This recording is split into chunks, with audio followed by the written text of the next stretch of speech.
अध्यात्म विज्ञान कोई धर्म या संप्रदाय नहीं है, ये स्पिरिचुअल साइंस है जो कुदरत के कानून पर आधारित है।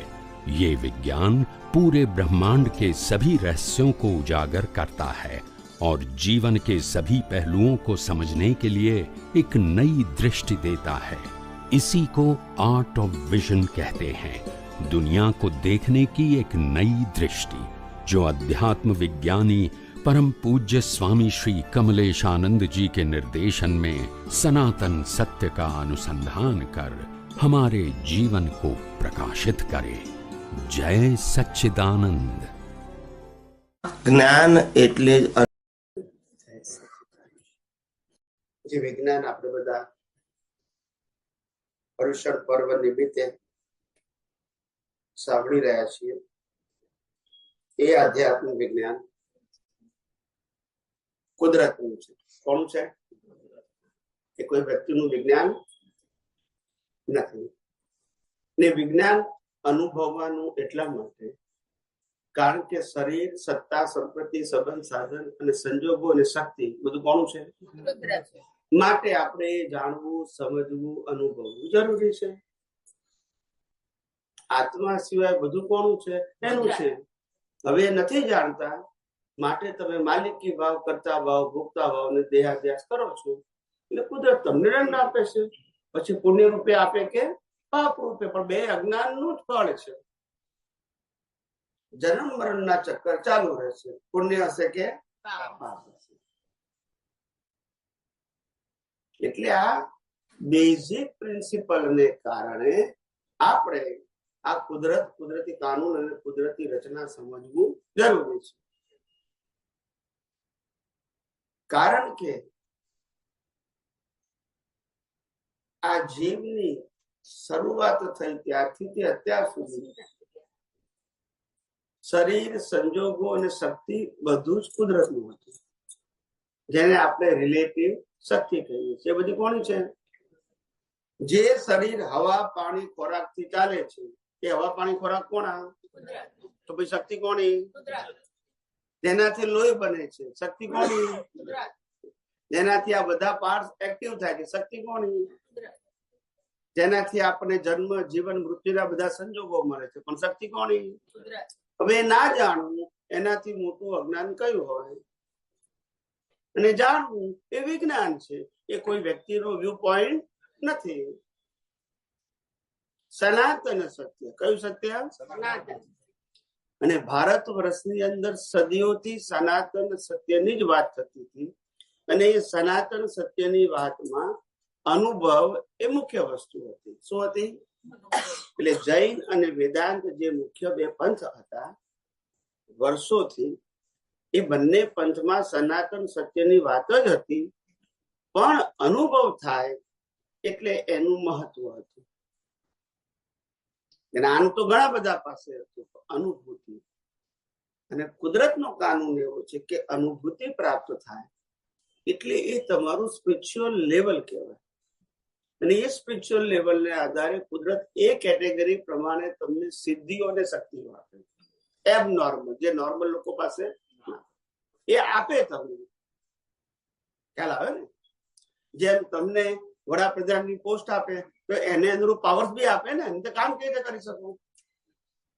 એવી રીતે એટલે જેવું તમારું સ્પિરિચ્યુઅલ ડેવલપમેન્ટ છે એના અનુરૂપ તમને શક્તિઓ અને સિદ્ધિઓ બધું કુદરત આપે.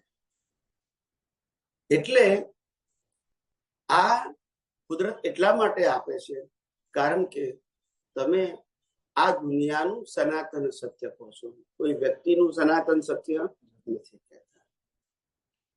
એટલે કેવળ જ્ઞાની હોય, તીર્થંકરો હોય, એની મોટી જવાબદારી. એ લોકોને 82 લાખ વિદ્યા. કેટલી હોય? 82 લાખ. પણ એકે વિદ્યા માટે એમને કોઈ પ્રયત્ન, એમની ક્વોલિફિકેશન એવું તર વાસુદેવને હોય, પ્રતિવાસુદેવને હોય, ચક્રવર્તીને હોય, દરેકને હોય.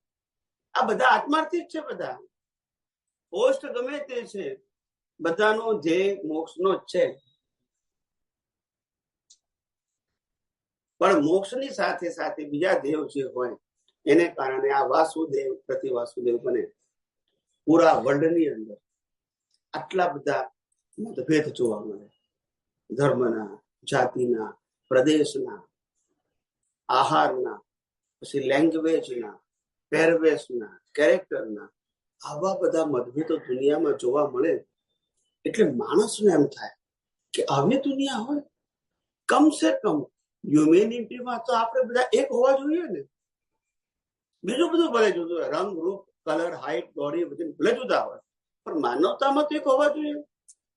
એટલે આવો જેને ઉત્કૃષ્ટ ભાવ થાય એ પછી ચક્રવર્તી થાય ને દુનિયામાં એક જ ધર્મની સ્થાપના કરે, માનવ, નો ડિફરન્સીસ. અને આત્મધર્મની વાત કરી, તમારા અંદર જે પાળવો હોય પાળો, બહારનો એક જ ધર્મ જેમાં તમે ડિવિઝન પાડી શકશો. એટલે ચક્રવર્તી હોય ત્યારે આખા વિશ્વમાં એક જ ધર્મ, માનવ ધર્મ. જો ડિવિઝન જ ના હોય, સાંપ્રદાયિક ધર્મ જ ના હોય, એટલે ધર્મના નામે ઝઘડા થાય છે એ ના હોય. દરેકને કોઈ પણ ભાષા બોલવાની છૂટ હોય, એનો કોઈ ઝઘડો ના હોય, પણ મારી સાચી તમારી ખોટી એ કહેવાનો અધિકાર નહીં. ખ્યાલ આવ્યો? તીર્થંકર હોય, ચક્રવર્તી હોય, ત્યારે એ હિંસાને પ્રોત્સાહન આપે એવી એક પણ પ્રવૃત્તિ ના થવા. ખ્યાલ આવ્યો? એટલે આ બધા બીજમાં ગુણ હોય તો કુદરત એને આ પોસ્ટ આપે, અને સાથે પાવર પણ. ત્યારે 6 ખંડો પર વિજય મેળવે ને પછી તેની હુકુમત ચાલે ને. આવું છે, એમને નથી આવતું આ બધું. પાવર બી કુદરતનો જ હોય છે. તો પાવર કુદરતનો જ હોય ને સાહેબ. હમણાં તો વાત કરી કે આહાર, પાણી, ખોરાક કુદરતના છે, તો પાવર કોનો હોય પ્રકૃતિનું? આ આત્માના પાવરની વાત નથી કરતા, આના પાવરની વાત કરું છું. હમણાં હવા બંધ કરી નાખો, જુઓ, બોલો હવે. તો પછી ચક્રવર્તી કયો, બધા તીર્થંકર પ્રકૃતિના બધા પાવર કુદરતના. કોઈ પણ પોસ્ટ હોય તો દેવી દેવતાઓના પાવર પણ કુદરતના. એટલે આપ જે કહો છો એ વાત બાકી છે કે આપણો ધ્યેય જે મુક્તિનો છે, મોક્ષનો છે, તો એમાં પછી પદ કોઈ બી આવે પછી આપણને કોઈ નિસ્બત જ નથી. પણ પદ આપે તો સામે પાવર પણ કુદરત જ આપે. કારણ કે 63 સલાહકાર પુરુષોની પોસ્ટ નેચરલ છે. કોઈ રિક્રુટ કરતું કે ભાઈ આજથી તમે ચક્રવર્તી એવું કોઈ ના કે, આજથી તીર્થંકર, આજથી વાસુદેવ એવું કોઈ ના કે. કુદરતી પોસ્ટ છે, માણસો એને હિદ્રુ કરે નહીં. પાવર આપીને રોલ પણ એ કુદરત જ કરાવડાવે. બધું જ રોલ, શક્તિ, સંજોગો એને બધું જ કુદરત આપે. બરાબર છે, તો આપણે બોજો લેવાની કઈ જરૂર જ નથી. તો આ તો વિજ્ઞાન સમજાવું છું કે તમને જે પોસ્ટ મળી છે એનો પાવર ના હોય તો પોસ્ટ નો મતલબ જ શું? એ કામ કુદરત નું છે. આજે મને ફેક્ટરી નો માલિક બનાવ્યો હોય પુણ્યને કારણે, તો ફેક્ટરી ચલાવવાની આવડત મારામાં હોય જ. ના હોય તો ચાલે કઈ રીતે? પછી પ્રોફિટ એન્ડ લોસ થાય એ તમારા પાપ પુણ્ય છે, પણ ચલાવવાની શક્તિ તો હોય. પણ કુદરતી સંજોગો તમે જે પ્રોડક્શન કરતા હોય એ પ્રોડક્શન જગ્યાએ બીજું પ્રોડક્શન સારું બને, સારી ક્વોલિટીનું બને, એટલે તમારું ના ચાલે.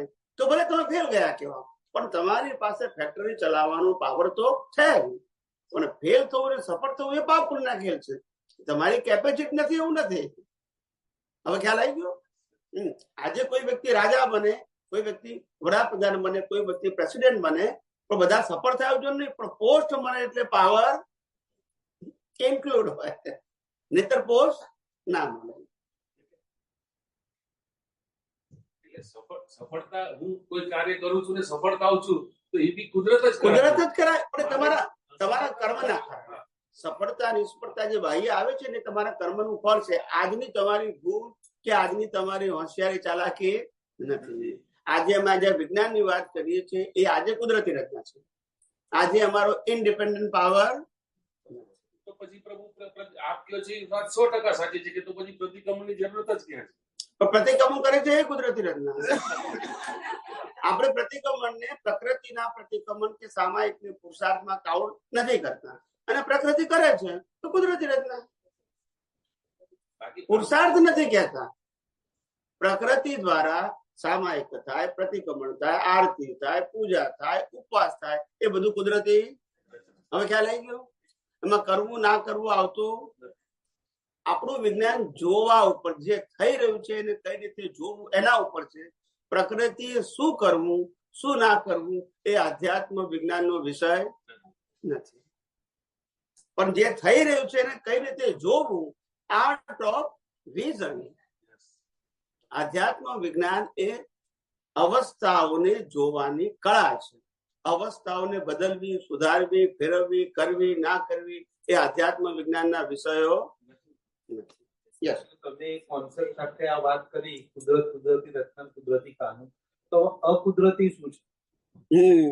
એમને કીધું કે બંધ થઈ મારું બંધ. ગયું. લાલ લાઈટ થઈ ગઈ. પાવર અકુદરતી રચના શું છે? હા, આવો પ્રશ્ન પૂછે તો હું જવાબ આપું ને. કોઈ પૂછતું નથી ને. બધું કુદરતી રચના છે તો અકુદરતી શું છે? અકુદરતી તમારી અજ્ઞાન દ્રષ્ટિ છે. તમારી દ્રષ્ટિ, અજ્ઞાન દ્રષ્ટિ એ અકુદરતી છે. કુદરતી છે પણ તમે જોતા, મેં કર્યું, મારું છે, મેં ભોગ્યું, તે ભોગ્યું, આ શરીર મારું છે, હું ચલાવું છું, બસ આ અકુદરતી છે. એનો કુદરત આપણને શું આપે છે? દંડ આપે છે. કુદરતી છે પણ તમે જોતા નથી, એ અકુદરતી. અકુદરતી એ દ્રષ્ટિ છે અને કુદરતી હકીકત છે. હવે હકીકતની દ્રષ્ટિથી જુઓ છો તો કુદરત પાસ કરે છે, હકીકતની દ્રષ્ટિ નથી જોતા તો કુદરત ફેલ કરે છે. એનું પણ પુણ્ય અને પાપ છે. બસ. હવે તમે જે જ્ઞાન અમને આપ્યું છે, કુદરત, કુદરતી રચના, કુદરતી કાનૂન, હવે આ જ્ઞાન આપ્યા પછી પણ જો મારા મોહમાં વધારો થતો હોય, મારી દ્રષ્ટિમાં કસાયો વધતા હોય અને હું સમજુ કે આ બધું કુદરતી રચના છે, તો એ કેટલું ગંભીર છે અને કેટલું મારા માટે ઘાતક છે, એનો ગંભીરતાથી તમે ફોડ પાડો. કારણ કે ઊંધું પણ એટલી જ રીતે પકડાઈ રહ્યું છે. એટલે વાત સાચી છે. આમાં શું થાય છે કે આપણી પ્રકૃતિ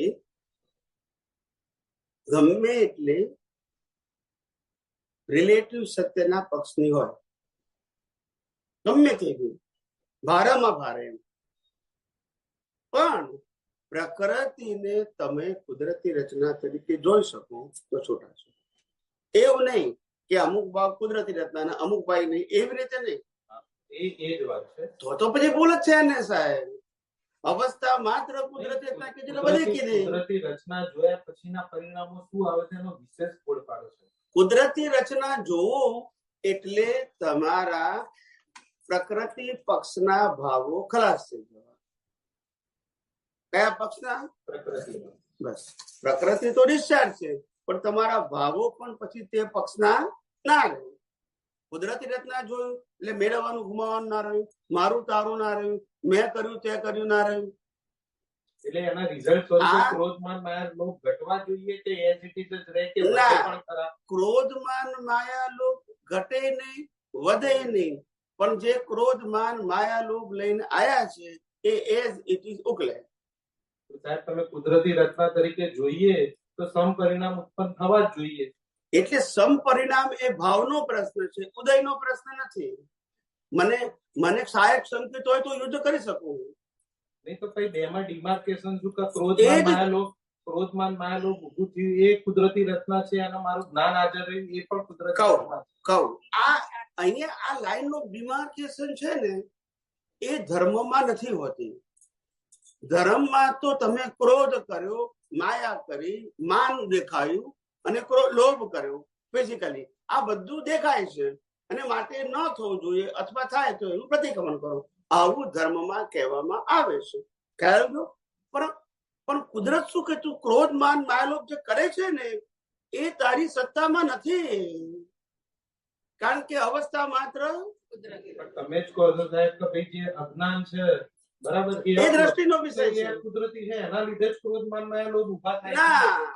અત્યારે જે ક્રોધ માન માયાલોભ ફિઝિકલ દેખાય છે એ તો બધાને હોય, તીર્થંકરને છેલ્લા અવતારમાં હોય, કારણ કે પરિણામ છે ને. શું છે? ક્રોધ એ પરિણામ રૂપે છે, માન એ પરિણામ રૂપે છે, માયા વિઝિબલ અને ફિઝિબલ છે એ બધું ડિસ્ચાર્જ છે. પણ એક પરિણામ ઊભું થાય છે ને એક પરિણામના આધારે પરિણામ વધે છે, બીજું એ અજ્ઞાનતા છે. અજ્ઞાનતા માટે જવાબદાર છે, ઉદય માટે જવાબદાર નથી. આ લાઈન ઓફ ડિમાર્કેશન સમજવું. ક્રોધ માન માયાનો બીજ રૂપે હોય. આ જ્ઞાન પ્રાપ્ત કર્યા પછી વૈરાગ્ય અને સંયમ ના ઉત્પન્ન થાય અને બધું ક્રોધ માન માયાનું બેઝ ઇટ ઇઝ જ પરિણામમાં ભોગવવાનું રહે, તો પછી ખબર કઈ રીતે પડશે કે હું 4 ગતિમાં કઈ જગ્યાએ જઈશ તો આગળ મારું ડેવલપમેન્ટ થશે? કહું પહેલી વસ્તુ એ છે કે પરિણામ વાળા ભાગને કુદરતી રચના જોતા ના આવડે એટલે તમે ફેલ થયા છો, એટલે પરિણામ વાળો ભાગ છે. પણ તમને ના જોતો આવડ્યું તો તમે જવાબ. પણ હવે હું રસ લઈ લઉં છું, મારો મોહ વધી રહ્યો છે, મારા ક્રોધમાન માયા લોક પોસાઈ રહ્યા છે અને પછી હું બુદ્ધિપૂર્વક કહું છું કે આ કુદરતી રચના છે. સમજવાની વાત છે, બધા અંદરથી જ સમજે છે, કોઈ બહારથી સમજતું નથી. બરાબર, પોતે પોતાની રીતે જસ્ટિફાઈ કરી લે છે કે આ કુદરતી રચના છે, ફાવતું આવે એ કુદરતી રચના છે. તો જો એક વસ્તુ છે, વિજ્ઞાનમાં સિદ્ધાંત બધી જ અવસ્થાને લાગુ પડે, તમે અમુક અવસ્થાને લાગુ પડો છો એને બુદ્ધિ કહેવાય. બરાબર, એ બુદ્ધિની જરૂર નથી, એ બુદ્ધિ તમને નુકસાન કરશે. અવસ્થા માત્રમાં પછી બધી આવી, અમુક શબ્દ ના આવે. જન્મથી મોત સુધી મન વચન કાયાની અવસ્થા માત્ર. એટલે મારું કહેવું એ છે કે આ વિજ્ઞાનનો ઉપયોગ કર્યા પછી વૈરાગ્ય વધે કે એઝ ઇટ ઇઝ રહે, કે વૈરાગ્ય વધે નહીં ને મોહ પણ વધે? શું બની શકે છે? ના, વૈરાગ્ય વધે. મારા થર્મોમીટર ચેક કરવાનું. વૈરાગ્ય વધે એની પારાશીસી એ છે કે આ રિલેટિવ સત્યની વેલ્યુ મારી દ્રષ્ટિમાં દિવસે દિવસે ઘટવી જોઈએ. એની પારાશીસી ઘટે તો મારે સંયમ પરિણામ ઉત્પન્ન થવા એ સંયમ પરિણામ. ઘટ્યા એ સંયમ પરિણામ. આ તો એ રિઝલ્ટ મળ્યું ને મને. હા, પણ એ બહાર દેખાય તો બંને પોતાના અનુભવની વાત છે ને. હા, પોતાના અનુભવમાં બહાર ના દેખાય. બહાર આપણને એમ લાગે કે સંયમ પરિણામ છે તો પછી લગ્ન કેમ કર્યા, સંયમ પરિણામ છે તો પછી ફરવા કેમ જાય છે હોટલમાં. ના, એ ના જોવાય. બહારના પરિણામ એ રિઝલ્ટ છે. મારો રોગ ઘટે તો વિજ્ઞાન બરાબર કામ કરી રહ્યું છે એમ સમજવાનું, કે રોગ વધે અને હું સમજુ કે વિજ્ઞાન બરાબર કામ કરી રહ્યું છે, બેમાં શું ફરક છે? હા, એટલે આપણે જેને રોગ કહીએ છીએ આજે દેખીતો રોગ, જ્યાં ડોક્ટર પાસે જવું પડે, દવા લેવી પડે, એવો રોગ એને પરિણામ કીધું. બરાબર, પણ જે રોગ બીજ રૂપે છે એ જોખમ કરતા છે એનું પરિણામ નેક્સ્ટ બસમાં આવશે. પણ આજે દેખાશે. સાહેબ, મને તાવ આવે છે, હું ડોક્ટર પાસે જઉં છું, મને દવા આપે છે, તાવ ઉતરી જાય છે, દવા ગળવાનું બંધ કરી દઉં છું, ત્યાં મને ખબર પડે છે. પણ અહીંયા મારો રોગ ગયો કે નહીં મારે જસ્ટિફાઈ કરવાનું કે મારે તમારી પાસે કરાવવાનું? હા, એટલે જુઓ, જસ્ટિફાઈ કોઈની પાસે નહીં કરાવવાનું. બરાબર, કુદરતનો દંડ ન્યાય સ્વરૂપ છે. જે રામકૃષ્ણ મહાવીરને છોડતો એ જસ્ટિફાય કરાવો કે ના કરાવો, ભૂલ કરી એનું પરિણામ મળશે. ચક્રવર્તી હોય તોય, તીર્થંકર હોય તોય, વાસુદેવ હોય તોય. એટલે અહીંયા પોલ ચાલશે નહીં કુદરતના કાનૂનમાં. તમે જસ્ટિફાય કરો કે કરાવો એ નહીં ચાલે. કુદરત જસ્ટિફાય કરે એ કામનું છે. એટલે હું પોલ મારું છું એ મને જ ખબર નથી પડતી. તો ના ખબર પડતી હોય તો પૂછવું જોઈએ ને. બરાબર ને? ના ખબર પડતી હોય તો પછી પૂછવું જોઈએ. તો હું એમ સમજી લઉં મને સમજણ પડી ગઈ છે, બધું ઈઝી છે, ખીચડી જેવો જ મોક્ષ છે, તો આ વાતની કેટલી ગંભીરતા છે? કશું નહીં, એ તો જ્યાં 4 ગતિ આવીને ઊભી રહેશે. બરાબર ને? જ્યાં તમારી જાગૃતિ નથી કોઈ પણ ધર્મ, કોઈ પણ માર્ગમાં, તો તમે ત્યાં જવાબદાર છો. માર્ગ ગમે તે હોય, વિજ્ઞાન નહીં, ધર્મનો માર્ગ હોય તો પણ તમે પોલ મારશો તો જવાબદાર જ છો. પોલમાં તો જવાબદારી એ કોમન વસ્તુ છે, સવાલ જ નથી ને. આજે મેં ઉપવાસ કર્યો છે દુનિયાની અપેક્ષાએ, અને પછી બધા ઊંઘ્યા, રાતે ઊંઘીને ખાઈ લઉં તો કોઈ જોતા નથી. બોલતો તમે મારી, ભલે બીજા કોઈ જોઈ નથી. એટલે અહીં એવું થાય છે કે હું બીજા સાથે લોકમાન્ય વ્યવહાર નથી કરતો અને પછી સમજુ કે કુદરતી રચના છે, આપણે તો પ્રતિક્રમણની જરૂર નથી. નહીં, લોકમાન્ય વ્યવહાર નથી કરતો, એ કરવો જોઈએ, એ આપણે કબૂલ કરીએ છીએ. અને લોકમાન્ય વ્યવહાર જયારે એક્સેસ થઈ જાય તો પછી લોકો એને ડિસ્કાર્ડ બી કરે. એ કોમન, એ વ્યવહાર છે, એ નિશ્ચય નથી, વ્યવહાર છે. આપણે અપેક્ષા રાખવી જોઈએ કે વ્યવહાર વ્યવહારથી શોભે છે, માટે લોકમાન્યની જે બાઉન્ડ્રી હોય એનાથી ક્રોસ નહીં કરવું જોઈએ. ભૂલચૂક બધાની થાય પણ એક લિમિટ હોય. શું છે? એટલે એ તો હોય જ, પણ તેથી વિજ્ઞાન બદલાતું નથી, મારો કહેવાનો મતલબ. નહીં, વિજ્ઞાન નથી બદલાતું, પણ વિજ્ઞાન અંદરથી ઉપયોગ થઈ રહ્યો છે કે નથી થઈ રહ્યો એ પણ ચોખવટ દ્વારા જ ખબર પડે છે હા. ને સાહેબ. પણ બહારની પારાશેષીથી ના ખબર પડે. બહારથી ક્યારે કોઈનું પણ માપ ન કરી નહીં, શકાય. માપ નથી કાઢવું, મારે તો મારી વાત જ છે બરાબર, કે મારો બાકી- મોહ વધતો હોય અને હું સમજુ કે મને તો કુદરતી રચના દેખાય છે, તો આ બરાબર છે.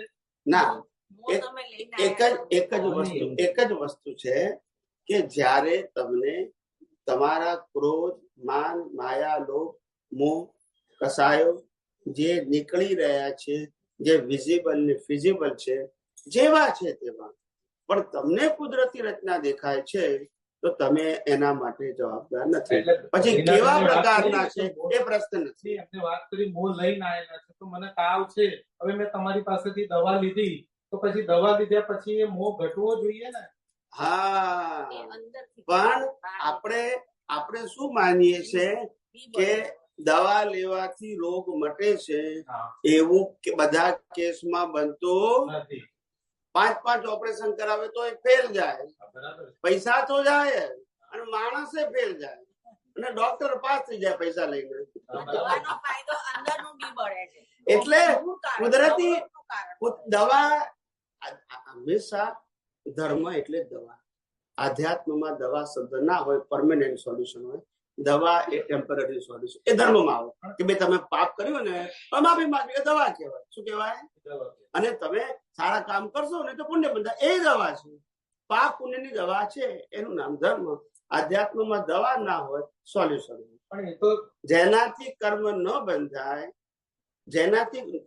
ન બંધાય એવી દ્રષ્ટિ તમારી હોવી જોઈએ. એટલે તમે અવસ્થાની બારીકાઈથી કેટલી કુદરતી રચના જુઓ છો એટલા તમે છૂટા છો, અને જ્યાં નથી જોતા ત્યાં તમે બંધાયેલા છો. અત્યારે તમે કીધું બારીકાઈથી જોવું, હા, અને હું બાંધે બાર કહી દઉં કુદરતી રચના છે. તો એમાં શું ફરક છે? એટલે જેટલા બારીકાઈથી જોશો એટલા તમે છૂટા રહી શકશો, બરાબર. અને જેટલું જાડી ભાષામાં રહશો એટલું જાડી ભાષામાં છૂટા રહેશો. ખ્યાલ આવી ગયો છે? તો પણ તમારે આગળ જતા મન, બુદ્ધિ, ચેત, અહંકાર જે ડિસ્ચાર્જ છે તે, વાણી, ક્રિયા અને આ 5 જ્ઞાનેન્દ્રિયોથી અનુભવાતી સૃષ્ટિ, એ બધાને 100% કુદરતી રચના જોવાની પ્રેક્ટિસ સતત ચાલુ રાખવી પડશે. આ પણ તમે રાતોરાત થઈ જશે એવું આપણે કહેતા નથી, પ્રેક્ટિસથી જ થવાનું છે. પ્રેક્ટિસ છે. પણ તમે જે વાત કરી એ જવાબ છે, કુદરતી રચના આફ્ટર ઓલ એ મારી જોવાની પ્રોસેસના અંત સ્વરૂપે આવે છે. હા. હવે હું જવાબ પહેલા મૂકી દઉં છું, એટલે એટલે પ્રોસેસ કરતો નથી, તો પછી રિઝલ્ટ શું આવશે એનો થોડો ખુલાસો કરો. રીત વગરના દાખલાનો શું જવાબ આવે? એમ નહીં. એટલે કહેવાનો મતલબ એવો છે કે સાયન્સની અંદર પોલ ચાલતી નથી, અને કોઈના કહેવાથી કે કોઈના મનાવાથી કે કોઈને માનવાથી આ કશું થવાનું નથી. કુદરતના કાનૂનમાં કુદરત જ ડિસાઈડ કરશે કે તમે કેટલા પ્યોર છો અને તમે કેટલા ઇમ્પ્યોર છો. પછી તમારી પોસ્ટ ગમે તે હશે, પણ તમે જ્યાં ઇમ્પ્યોર હશો ત્યાં કુદરત તમને દંડ આપશે. એક સામાન્ય નિયમની જેમ જ, સામાન્ય વ્યક્તિની જેમ જ કુદરતના કાનૂનને તમારી ઇન્ડિવિડ્યુઅલ પોસ્ટ સાથે કોઈ લેવા દેવા નથી. રાજાને એવો રોગ થાય કે મટે જ નહીં ને મરી જ જાય, ને સામાન્ય વ્યક્તિનો રોગ થાય ને મટી જાય. કર્મના ખેલ છે. આ કેવા છે? કર્મના ખેલ છે. એટલે જેને જેવો ભોગવટો એમાં પછી ઉપાય. પણ જેમ અજ્ઞાન અવસ્થામાં પણ ભૂલ નથી દેખાતી, અને જેમ તમે આ વાત કરી કે આ વિજ્ઞાનની વાત સમજીને ખાલી માની લો કે ભાઈ મને સમજાઈ ગયું છે અને હું તો પ્યોર જ છું, તો સરવાળે રિઝલ્ટ તો એક જ આવે છે ને. એટલે આપણે શું કીધું કે આ વિજ્ઞાનનો માર્ગ કેવો છે કે પહેલા વિજ્ઞાનને સમજ કરવા પ્રયત્ન કરો. ક્લેરિફિકેશન શબ્દથી નહીં, એના મર્મ સમજવાનું કહું છું. ઉપયોગની વાત જવા દઈએ. દાદા ભગવાન શું કહેતા, અમે છીએ ત્યાં સુધી કામ કરીએ. એનો મતલબ આ વિજ્ઞાન સમજી લો, પણ એ સંજોગ બન્યો નહીં. કોઈ વિજ્ઞાનની વાત કરી પણ નહીં, પૂછીએ જ નહીં. જે પૂછીએ સામાજિક પ્રશ્ન પૂછ્યા, અને જે ક્રિયાઓ આપી હતી એને એ કઈ રીતે કરવાની, એનો શું લાભ થાય, આટલું જ પૂછ્યું. એમાં વિજ્ઞાન શું છે એ પૂછ્યું નહીં. એટલે એમનો જે અંતરાશય હતો એ આખો ટાળો કરી દીધો. સર, જ્યારે જ્ઞાની પુરુષ કોઈ પણ ક્રિયા આપે છે તો એની પાછળનો આશય તો એ જ છે કે ભાઈ તમને એ સત પકડાવવા માટેની જ વાત છે. સત પકડાવા નહીં, સત પકડાવવા માટેની વાત નથી. એક સ્ટેપ છે, આ એક સ્ટેપ જ સ્ટેપ છે. પણ સ્ટેપ થી આગળની વાત કરવી એ અનુભવી જ્ઞાનનું કામ છે, અને ધર્મગુરુ એ સ્ટેપ ની વાત કરવી એ ધર્મગુરુ. બંનેની કેટેગરી જુદી છે. મને નથી સમજાતું સાહેબ, તો તમારે મારા લેવલે જ વાત કરવી પડશે ને, કે આ દ્વારા સમજાવવા હા, એ ઇન્ડિવિડ્યુઅલ પ્રયોગ થશે ને. એટલે આમાં શું થઈ ગયું, વાત તમારી સાચી છે કે જેનું જેવું સ્ટાન્ડર્ડ એવું સમજાવાય, વાત સાચી છે, અને એવું જ હોય છે. પણ તમે જેની પાસે જાઓ એ તમારું સ્ટાન્ડર્ડ છે એ પ્રમાણે જ જવાબ આપે છે. પણ એનું જે પ્રેઝન્ટેશન છે એ એની જે કેટેગરી છે, ભાઈ સાયન્સની તો સાયન્સની વાત કરશે, કોમર્સની તો કોમર્સની વાત કરશે, આર્ટ્સ હશે તો હું જે પ્રોફેસર છું એની વાત કરી. પછી 1% વાળો હશે કે 99% વાળો હશે, પણ મારો જવાબ શેનો આવશે? સાયન્સ ઉપર. પેલાનો જવાબ શેમાં આવશે? કોમર્સ ઉપર. પેલાનું શેમાં આવશે? આર્ટ્સમાં. આર્ટ્સ એટલે પ્રકૃતિ, કોમર્સ એટલે પાપ પુણ્ય, અને વિજ્ઞાન એટલે સેપરેશન. ગમે તે લેવલનો માણસ આવે મારી પાસે વાત સેપરેશન ની આવે, બરાબર. એનું લેવલ ગમે તે છે, શરૂઆત ત્યાંથી કરી. હા, એને સમજાવવાની, કન્વિન્સ કરવાની જવાબદારી મારી રહેશે, ગમે તે લેવલ આવે. તમે સેપરેશન માટે જે વાત કરો છો અને જે સત્સાધનની કોઈ પણ ક્રિયા છે એનો મર્મ તમે એ રીતે પણ સમજાવી શકો છો કે આ ક્રિયા પાછળનો મર્મ આ હતો, તો વધારે ઇઝીલી ખ્યાલ આવે છે. એટલે સમજાવો ક્રિયા બંધ કરી ના પણ બંધ કરી નાખો ને, ફ્લાઇટ બંધ કરી દો. એનીવે, આમાં શું થાય છે, પેલું લાઈન ઓફ ડિમાર્કેશન આપણે સમજવું પડશે. આર્ટ્સ, કોમર્સ અને સાયન્સ જે સબ્જેક્ટ જેનું છે એની એ વાત કરવાનું છે, જે સબ્જેક્ટ જેનું નથી એ વાત નહીં કરે. ખ્યાલ આવી ગયો? તમે સાયન્સ પાસે તો કોમર્સ ની વાત કરશે જ નહીં. કોમર્સ ખોટું નથી, બરાબર. કોમર્સ વાળો આર્ટ્સ ની કરશે જ નહીં, કારણ કે ખોટું નથી પણ એનો સબ્જેક્ટ નથી. પણ એક દ્રષ્ટિ એવી એટલે ખાલી મન રહેશે ત્યારે, બરાબર, અને જે એની પાસે પ્રોપર સત્સાધનની પ્રવૃત્તિઓ નહીં હોય તો ઊંધી જગ્યા લપસવાના ચાન્સ પણ એટલા જ વધી જાય છે ને. એટલે આપણે જે વાત કરીએ છીએ ને કે ભાઈ સત્સાધન નહીં હોય તો ઊંધા માર્ગે જશે, એનો સમય પ્લે કરવા માટે, એ લૌકિક સત્ય છે. બરાબર. પણ સત્સાધન કરવાથી 24 કલાક જાગૃતિ રહે છે એવું પણ નથી. કરનારો માણસ, હું કરનારો કહું છું, જે રેગ્યુલર કરે છે એને બાકી સમય જાગૃતિ રહે છે એવું પણ નથી. એટલે પ્રશ્ન ક્રિયાનો છે જ નહીં. પ્રશ્ન આપણું મિશન છે જાગૃતિ વધારો, 1% થી 100% સુધી. કેટલી વધારો છો એ તમારો વ્યક્તિગત પ્રશ્ન છે, પણ જાગૃતિ વધારો, જે જાગૃતિ ખાલી જ્ઞાન દર્શનનો વિષય છે, મન વચન કાયાનો વિષય નથી. એ મન વચન કાયાને કઈ રીતે તમે કુદરતી રચના કેટલા એંગલથી બારીકાઈથી જોઈ શકો છો એની જ સમજ પાકી કરો. તમે 1% છો તો ભલે, પણ 50% સુધી સમજી શકશો ને. ઉપયોગ ભલે 1% નો કરો. મેં પહેલા કીધું હતું બધાને કે 1%, 2% કે 3% કે 4% પણ આખી લાઈફમાં તમે ઉપયોગ કરશો તો પણ તમે બહુ હાઈ લેવલના છો. પણ સમજી લેજો. શું કીધું? સમજી લેજો. હવે સમજાવું તમને. સમજણ પણ સાથે આવશે અને અનુભવ પણ, નોલેજ સાથે નહીં. એટલે કવિરાજે પણ શું કીધું? સમજણ ભૂલ વગર નહીં થશે. સમજણ તો છે પણ ભૂલ વાળી છે તો કામ નહીં. એટલે આપણે આ સમજણ સાયન્સ ની છે એવી પાકી કરી લેવાની, આત્મસાત, ખાલી નોલેજ નહીં. ખ્યાલ આવ્યો? એટલે આપણે એને મતિ જ્ઞાનમાં મૂક્યું. શું મૂક્યું? સમજણ ને મતિ જ્ઞાનમાં, નોલેજમાં નહીં. પણ એ છે કે સમજણ ભૂલ વગરની થાય તો આગળ ખાડો છે તો હું પડીશ નહીં, બરાબર, નથી ખબર તો હું ખાડામાં પડીશ. તો એ પણ એટલું જ ફેક્ટ છે કે સમજણ પ્રોપર થશે તો બહાર પણ બદલાઈ જાય છે. એટલે એ આપણી ના એવું નહીં. નેક્સ્ટ ભાવમાં એવું પણ નહીં. એ કોઈ ભાવમાં આવે જ નહીં. તમે કુદરતી રચના જોયું એટલે તમારો સબ્જેક્ટ પતી ગયો. મેં મારામારી કરી હોય એટલે કુદરતી રચના જોયું તો બીજા વખત મારામારી નહીં આવે, એનું ફળ નહીં આવે. પ્રશ્ન કુદરતી રચના જોવાનો હતો, પ્રશ્ન ક્રિયા માટે ઓપિનિયન આપવાનો નતો. અને ઓપિનિયન આપીને તો આપણે દશા કરી. ત્યારથી તો વ્યૂ પોઈન્ટ શરૂ થઈ ગયા. હવે વ્યૂ પોઈન્ટ થયા ત્યારથી તો ભેદ પડ્યા. ભેદ કીધે પડ્યા તમે કહો તો રામ મોક્ષ લઈ જશે, તો પેલો કહે કૃષ્ણ લઈ જશે, તો પેલો કે મહાવીર લઈ જશે, તો પેલો કે એમ નહીં. હું શું કહેવા માંગુ છું, તમે જયારે સનાતન સત્યમાંથી રિલેટિવ સત્યમાં જાઓ એટલે આ બધા પ્રશ્નો ઉભા તમારે કરવા નથી, થઈ જશે. મારો પ્રશ્ન એ છે કે હું વિજ્ઞાનનો ઉપયોગ કરું તો મને પરિણામ બદલાય કે ના બદલાય? ઉદય કર્મમાં કોઈ ફેરફાર ના ઉદય થાય. કર્મની વાત નથી, મારા ક્રોધમાન માયા લોભની વાત છે. એ તો મારે બંધાય. નુકસાન જવાનું છે 5 લાખનું, તો 5 લાખનું નુકસાન જશે. Yeah. એ ઉદય કર્મ છે. હા. તો એની પાસે કેટલો રાગ દ્વેષ થાય છે એ તો મારી કુદરતી રચના છે સાહેબ. જો એટલે તો મેં કીધું કે તમને કુદરતી રચના દેખાય તો રાગ દ્વેષ ન થવા જોઈએ, અને રાગ દ્વેષ થાય છે લાઈવ હા. તો તમે કુદરતી રચના જોયું નથી. બેમાંથી એક છે. હવે રાગ દ્વેષ થયા અને કુદરતી રચના અંદર માનું છું. માનજો, શું માનવાનું હું આવે? એ જ વાત કરું છું સાહેબ. આ બંને વસ્તુ- માનવાનો પ્રશ્ન આવતો જ નથી. તો જે મેં સાંભળેલું છે સાહેબ એ પણ હાજર થાય છે, અને રાગ દ્વેષ થાય છે એ પણ હકીકત છે. એટલે કીધું કે જો કુદરતી રચના હાજર થયું હોય અને રાગ દ્વેષ થયા હોય, હા. એ રાગ દ્વેષ થી તમે કુદરતી રચના જુઓ છો તો તમે જવાબદાર નથી. નથી. કોઈ પણ લેવલે જવાબદાર નથી. કુદરતી રચના અને રાગ દ્વેષ બે સાથે દેખાય નહીં.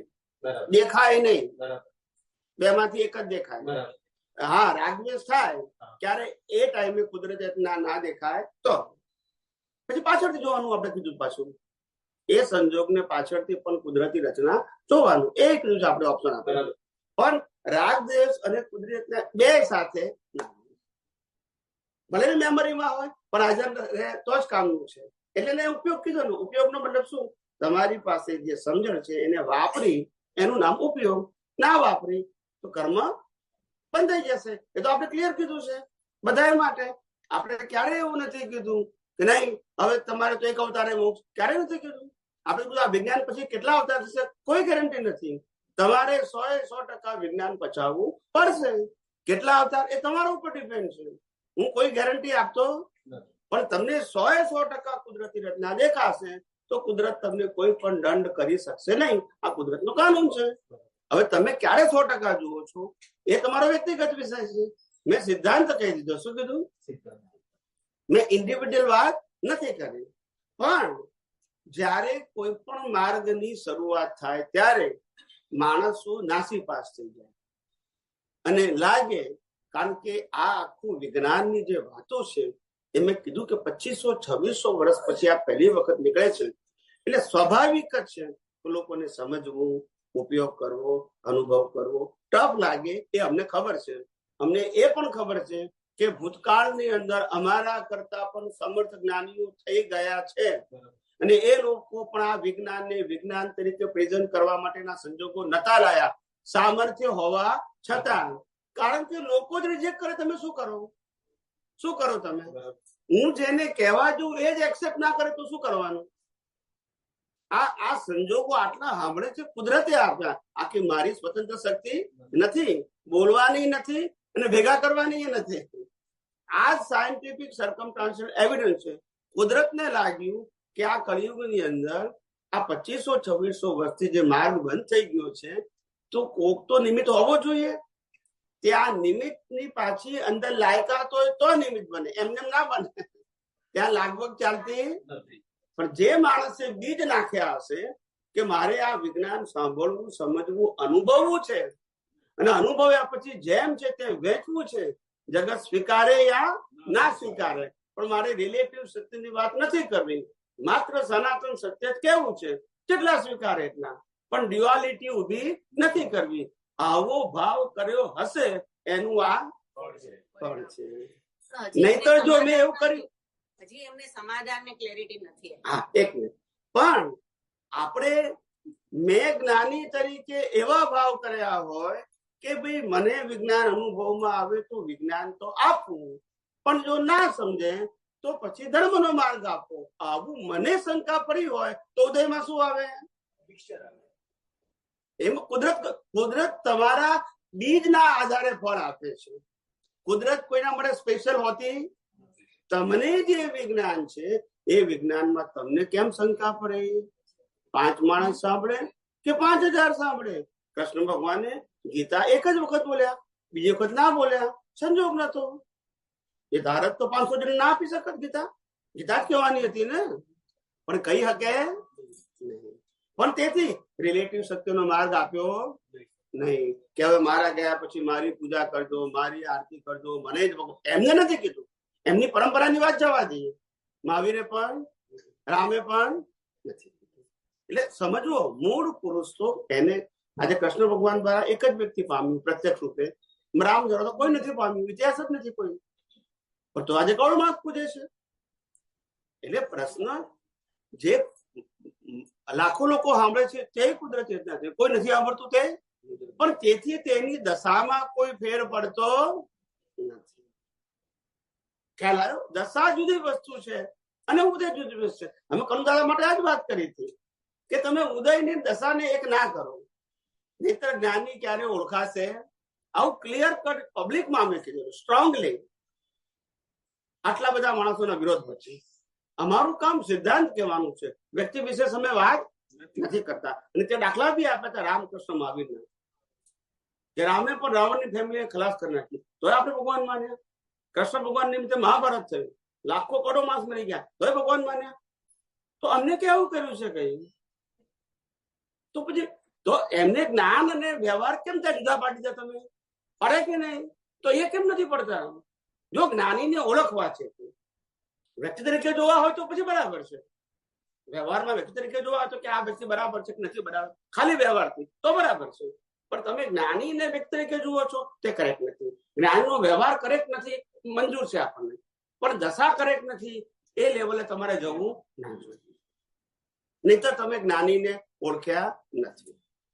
આ પ્રિન્સિપલની વાત છે, એમાં એક વ્યક્તિની વાત હું નથી કરતો. અહીંયા સાહેબ હું સમજણની ક્લિયરિટી માટે વાત કરી રહ્યો છું. તો જ્ઞાનનો દુરુપયોગ કઈ રીતે થાય છે, જ્ઞાન કઈ રીતે પોલ મરાવડાવે છે, અને એના લીધે મારા ખુદ કઈ રીતે ડાઉન કેટેગરીમાં પણ જવું પડે. પણ એટલું ધ્યાન રાખવાનું હિતેશભાઈ કે સંજોગો ગમે તેવા, તમે કેટલા પાવરફુલ એને કુદરતી રચના. કારણ કે એક વસ્તુ, જો સંજોગ તમે ઉભા નથી કરતા, તમારી ક્ષમતા પણ નથી. ખરાબમાં ખરાબ સંજોગ ને સારામાં સારો સંજોગ કુદરત જ ઉભો કરે છે. માટે તમે કરો છો એ પેલા માન્યતા કાઢ નાખો. તમે તો ઇન્સ્ટ્રુમેન્ટ છો, બરાબર છે. હા, ગયા અવતારના બીજનું ફળ છે, પણ બીજ કયા અવતારનું છે? ગયા અવતારનું. પણ આજે શું છે? કુદરતી રચના.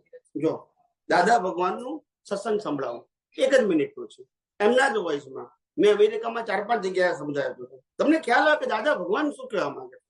આપણે જે વિજ્ઞાન કહીએ છીએ ને, તો વિજ્ઞાન તો સનાતન હોય ને સાહેબ, મારું કે તમારું કેવી રીતે હોય?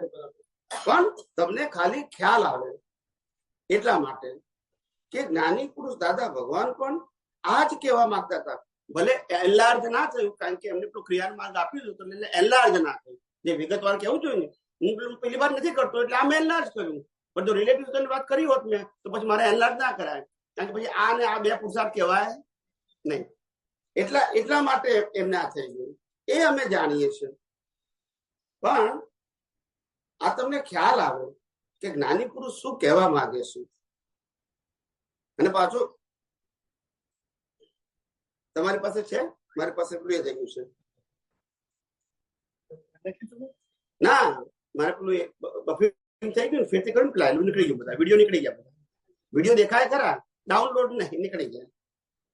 મારે પેલો મોબાઈલ બગડી ગયો હતો ને, એટલે છે ખરું, પણ ડાઉનલોડ નથી થયું.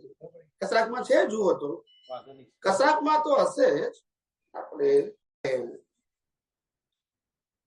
કે મેં ગઈકાલે તમારો સત્સંગ હતો કે છે, એના નિમિત્તે કે છે મેં વિચાર કર્યો વસંતભાઈ દાદા ભગવાનને, વસંતભાઈ એટલે અમેરિકાના સંત હતા, કે આ આપણે જે કરીએ છીએ એ ગયા અવતારના કર્મનું ફળ છે, અને તમે કહો છો કે કુદરતી રચના છે, બરાબર છે, અને વ્યવસ્થિત છે. તો પછી પહેલો પ્રશ્ન પૂછે છે, તો પછી આ કુદરતી રચના બન્યું કેવી રીતે? આ પહેલો પ્રશ્ન પૂછે છે. એટલે દાદા કે છે કે ઓહો, તમે કુદરતી રચના કે તો બન્યું અત્યારે આ ઉદયમાં આવ્યું તે. તો દાદા કે છે કે અંદર જેવા પરમાણુ હોય ને એવા પરમાણુ બહાર ભેગા થાય, મનના, વાણીના, કાર્યના, એ ભેગા થાય અને કાર્ય થાય. મનના જેવા પરમાણુ એવા જ પરમાણુ બહાર ભેગા થાય એટલે વિચાર ઉભો થાય. વાણીના પરમાણુ અંદર જે હોય સત્તામાં એવા 12 ભેગા થાય એટલે વાણી બોલાય ને એ પ્રમાણે વર્તન. આવો પહેલો પ્રશ્ન. પછી બીજો પ્રશ્ન પૂછે છે, પણ દાદા તો પછી એ આપણી ગયા અવતારમાં ભૂલ તો ખરી ને, ત્યારે આપણે આવું કરીએ ને. દાદા તરત બોલ્યા, એ ગયા અવતારનું જોવાનું નહીં, આજે એ કુદરતી રચના છે, તમારે એમાં પડવાનું. આજે શું જોવાનું? ગયા અવતારની ભૂલ માટે આજે આ શરીર કે આત્મા જવાબદાર નથી. આત્મા તે જ હતું તે અત્યારે છે, શરીર તે નથી. ભાવ કરનારો અત્યારે ડિસ્ચાર્જ છે, જીવતો અને સંજોગો કુદરત આપે છે. એટલે આજે ભાવ કરનારે પણ કશું કરી શકે, એને ભોગવે જ છૂટકો. બીજ નાખ્યું એટલે ફળ કુદરત આપશે. જેવું તમે થોરિયા વાવ્યા એટલે 6 મહિના પછી કાંટા જ ઉગે. આપણે કહીએ પણ મારે તો ભાવ બદલાઈ ગયો, મારે તો આમ જોઈએ, તો પણ વાયુ છે શું એમ? હવે આજે બીજ નવું નાખો તેનું ફળ, પણ જે બીજ નાખ્યું છે એનું ફળ તો આવવાનું જ છે. એટલે ત્યાં કીધું છે કે આજે શું જોવાનું? કુદરતી રચના. એટલે પછી દાદા કે છે, એટલે આજે તો બધું કુદરતી રચના જ છે ને દાદા, કે આજે બધું કુદરતી રચના. ખ્યાલ આવ્યો? પછી આગળ પૂછે છે, તો દાદા આપણો પુરુષાર્થ ખાલી એટલો જ ને કુદરતી રચના જોવાનો? દાદા કે એટલો જ પુરુષાર્થ છે, બીજું કઈ કરવાનું આપણા. એટલે દાદા કે આપણા માર્ગમાં કશું કરવાનું હોય નહીં, છોડવાનું બદલવાનું હોય નહીં. આવું પણ એ કહે છે. પણ એ 2-2.5 મિનિટનો વિડીયો છે. એટલે એ વાત એ દ્રષ્ટિના રિલેટેડ જ છે. બસ એ અનાદિ કાળથી જગતના સામાન્ય જીવો ધર્મોના માધ્યમથી પ્રકૃતિને જોવા ટેવાઈ ગયા છે, પોતાની કે બીજાની. આજે હું મારી ભૂલ જોઉં છું તો મારી પ્રકૃતિને જોઉં છું ને, અને બીજાની ભૂલ જોઉં છું તો પણ એ પ્રકૃતિને જોવાની દ્રષ્ટિમાંથી બહાર નીકળવાનું માટે વિજ્ઞાન છે. પછી તમારી બીજાનો પ્રશ્ન થયા તો પ્રકૃતિ માત્ર નથી. આપણે જયારે કુદરતી રચના કહીએ ત્યારે ખાલી તમારી પ્રકૃતિ નથી કહેતા, બધાની કહીએ છીએ. એટલે કુદરતી રચના જોવાની ટેવ એટલા માટે એ સનાતન સત્ય છે ને. ભલે આજે 1% પ્રેક્ટિસ કરો એનો વાંધો નથી, પણ 1% થી 100% જવાનો માર્ગ આ જ છે. તેથી તમે 1% જોયો એટલે તમે ફેલ થયા છો એવું ના માનશો. કુદરતની ભાષામાં બહુ મોટી એક્ઝામ તમે પાસ કરી છે, 1% આખી લાઈફમાં જોશો તો. કારણ કે આ દ્રષ્ટિ જ નથી કોઈની પાસે. આ દ્રષ્ટિ છે જ નહીં કોઈની પાસે. બધા પાસે પ્રકૃતિને જોવાની, સુધારવાની, બદલવાની, ફેરવવાની અને તેનાથી પાપ પુણ્ય પ્રાયશ્ચિત, આ જ દ્રષ્ટિ બધામાં ગાઢ થઈ ગઈ છે. અને એનાથી બહાર નીકળવું બહુ મુશ્કેલ છે. આ વિજ્ઞાન ન મળે તો. અને વિજ્ઞાન મળે તોય પણ કેટલાક લોકો આ વિજ્ઞાનને સમજવામાં ફેલ થઈ શકે. મળ્યા પછી જેમ દાદાનું જ્ઞાન મળ્યા પછી આ જિંદગી ભર ના આવે, લેવા દેવા જ ના હોય. એટલે મળવું એક પુણ્ય છે, ઉપયોગ કરવો એ પુરુષાર્થ છે. મેં અનેક વખત કીધું છે, મળવું એ પુરુષાર્થ નથી, મળવું એ પુણ્ય છે. દાદા ભગવાન મળ્યા અને જ્ઞાન મળ્યું એ આપણો ઉદય કર્યો છે, પણ એ જ્ઞાનને ઉપયોગ કર્યો, પચાવ્યું, અનુભવ્યું એ આપણી કેપિટલ છે. એ સાથે આવશે. મળ્યું એ સાથે. મહાવીરે પણ જ્ઞાન આપ્યું હોય તો સાથે નહીં આવે, કારણ કે આપેલું છે એ પરિણામ છે. આપેલું લીધેલું કશું આવશે, તમે ડાયજેસ્ટ કરેલું ઉપયોગના આધારે જ કસાય મંદ થાય છે ને. થાય જ ને. બંધની ક્યાં વાત કરો છો? કેટલાક લોકોના અનુભવો આમાં તમે સાંભળશો, આપણા સત્સંગમાં આવે છે કે સ્વામીજી અમને કેટલું હેડેક હતું, કેટલો બોજો હતો, કેટલી ભય સંજ્ઞા હતી. કારણ કે ભૂલો તો આજે મારા 60 વર્ષ થયા તો કેટલી ભૂલો થઈ હોય, અને એનું શું હતું? એને બોજો હતું. અને જયારે બેસે દેખાય તો ખરી, અને આ લોકો એમ કે દેખાય છે એટલે ગઈ નથી. હવે કરવું એટલે એનું પ્રેશર હતું એ લોકોને. તમે જેવું સમજાવો એ લોકો સમજે ને, એમાં એ લોકોનો શું વાંક છે? તમને એમ કે દેખાય ત્યાં સુધી છે એટલે બચારો શું કરે? ફોમી વખત કરે તો કે હજુ દેખાય છે માટે છે. એટલે પ્રશ્ન શું હતો કે આ રીતે જોવું. મારી દ્રષ્ટિએ મેં વિજ્ઞાનમાં સ્પષ્ટ કીધું, પ્રકૃતિને જોવી, પ્રકૃતિને કોઈ પણ એંગલથી જોવી. મન, વચન, કાયાની પ્રકૃતિને, પોતાની કે બીજાની પ્રકૃતિને જોવી, એનું નામ જ સામીપ્ય ભાવ. શું કીધું? સામીપ્ય ભાવથી ભ્રાંતિ ઉત્પન્ન થાય છે. એક બાજુ આત્મા, બીજી બાજુ આ ભેગા થઈ ગયા. એનું નામ દેખાવાની તો સાહેબ પ્રકૃતિ છે. એટલે પણ જે દેખાય છે એને કુદરતી રચના જોવામાં આપણે કહીએ છીએ. મૂળ જેથી સામી પ્રકૃતિનો પ્રભાવ પ્રકૃતિ તો બદલાતી નથી, પ્રકૃતિને જોવાની રીત જ બદલાય. તો પછી એટલે તો આપણે આર્ટ ઓફ વિઝન કીધું, તો એ વસ્તુ તો આર્ટ એ ઓફ છે ને. કરેક્શન નથી કીધું. જોવાની દ્રષ્ટિ તો ભાઈ તમને જે જગત દોષિત દેખાય છે એ મહાવીરને નિર્દોષ દેખાયું, તો બદલાયું શું?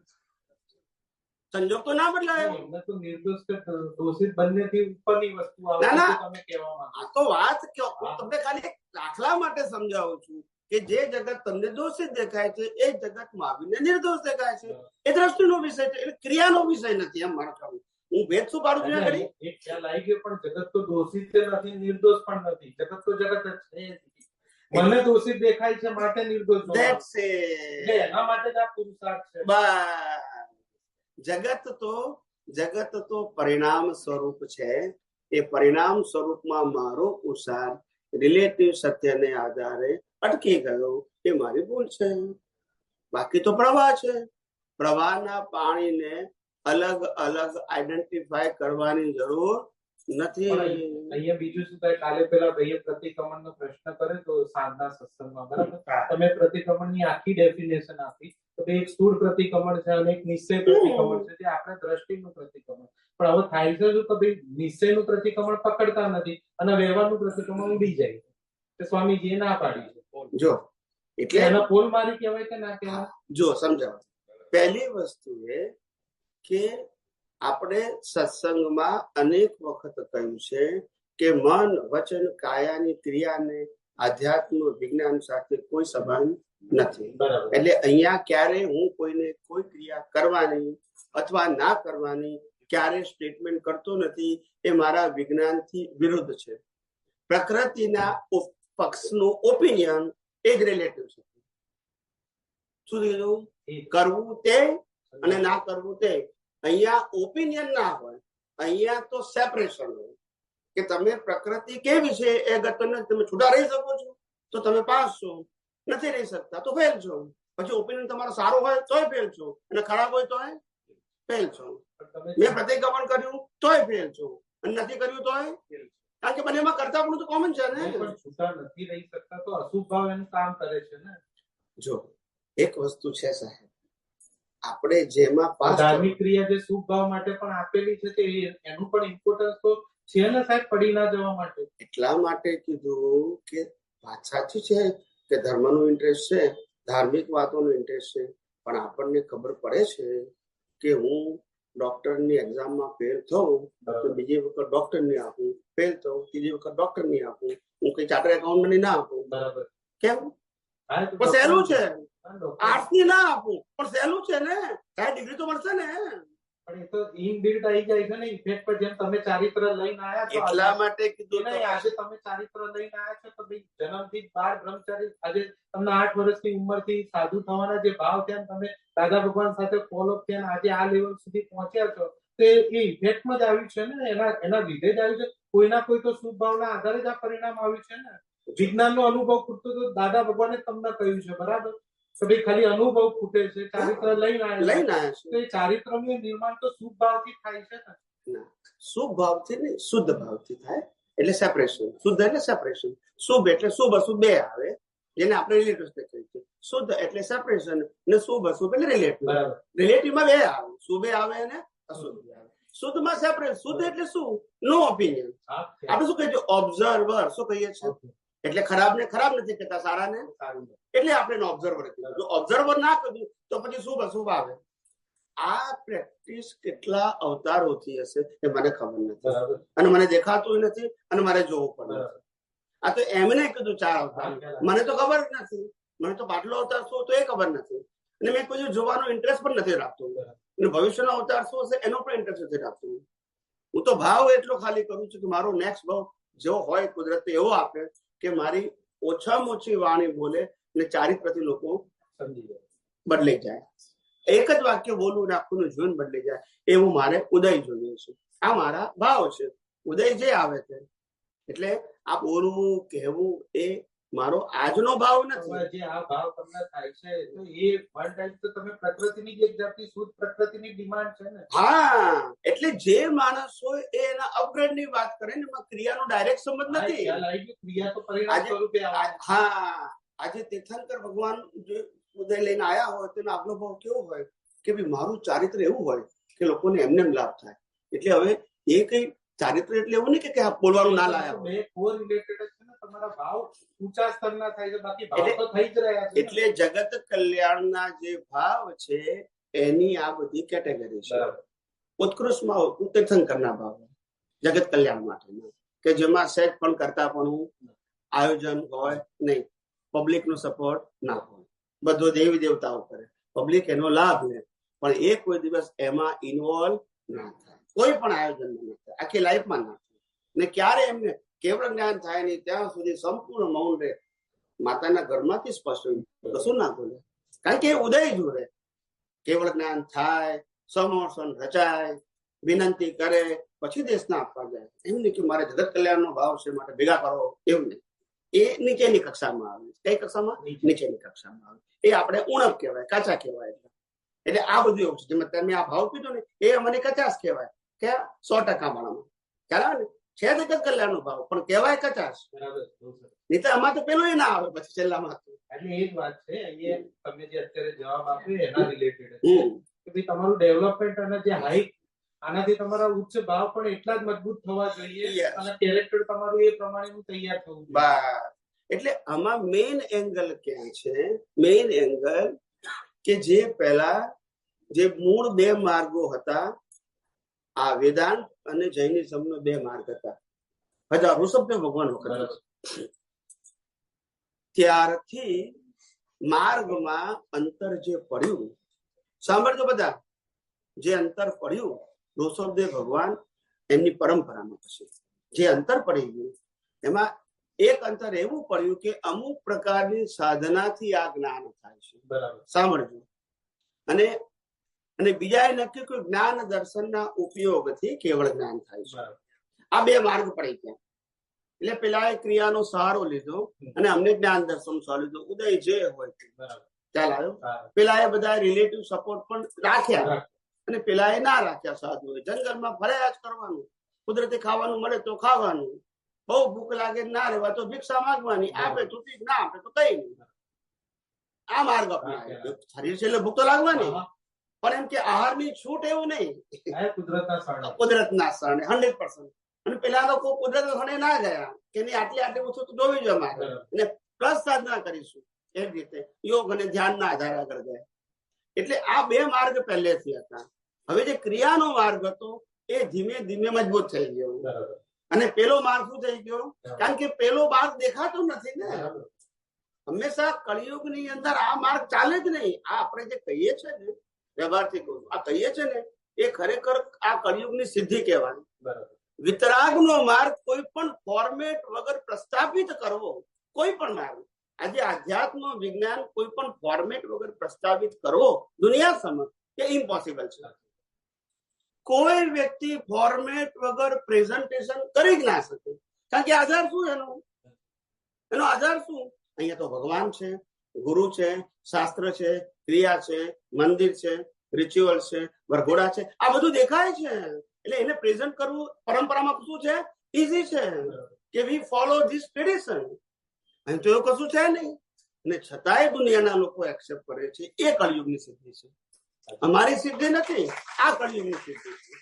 ફોર્મેટ વગર તમે કોઈ જૈનના આચાર્ય કે વેદાંતના આચાર્યને મળી અને ખાલી એટલું પૂછો કે આ ફોર્મેટ આને કહેવાય, તો આના સિવાય ધર્મની આરાધના કે પ્રવચન કરી શકાય? તો તમને કહેશે ઇમ્પોસિબલ છે. એ વાત તો એકદમ સરસ છે સાહેબ. અને બીજી વસ્તુ કરી દુનિયા જ ના કરી શકે.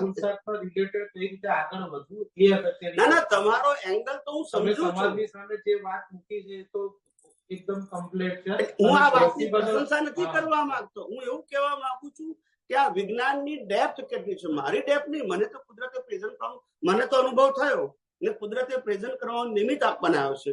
પણ તમને સમજાવજો કે એની ડેપ્થ કેટલી છે. કોઈ વ્યક્તિ સાહેબ ફોર્મેટ વગર ના બોલી શકે. આઈ નો, કારણ કે અનાદિકાળથી તમે જુઓ, અમે શ્રીમદ રાજચંદ્રનો સ્ટડી કર્યો છે ડીપલી.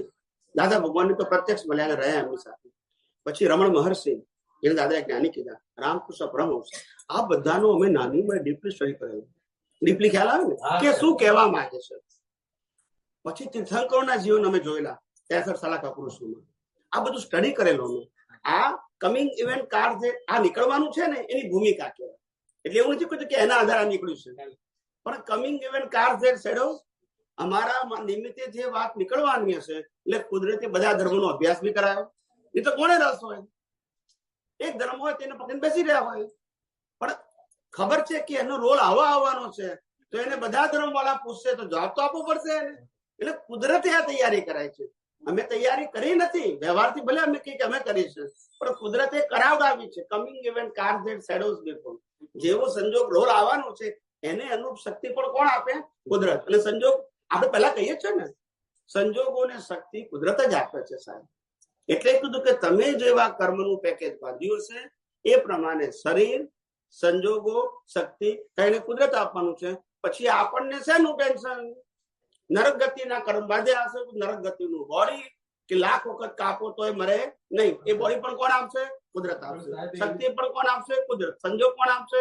કુદરત. પણ એવી ખુમારી આવે તો બરાબર છે. એ તો રિપોર્ટમાં જો ખાલી સ્ટેજ ખબર પડે તો હિમોગ્લોબિન ડાઉન થઈ ગયું છે તો કેટલું ટેન્શન થઈ જાય. થાય ને, એ બી હકીકત છે. એનું કારણ છે કારણ કે પ્રકૃતિ એનો ભાગ ભજવશે. તો પછી 4 ગતિની તો વાત ભૂલી જવાની થાય. જો આ 4 ગતિમાંની આ ગતિ જ છે ને.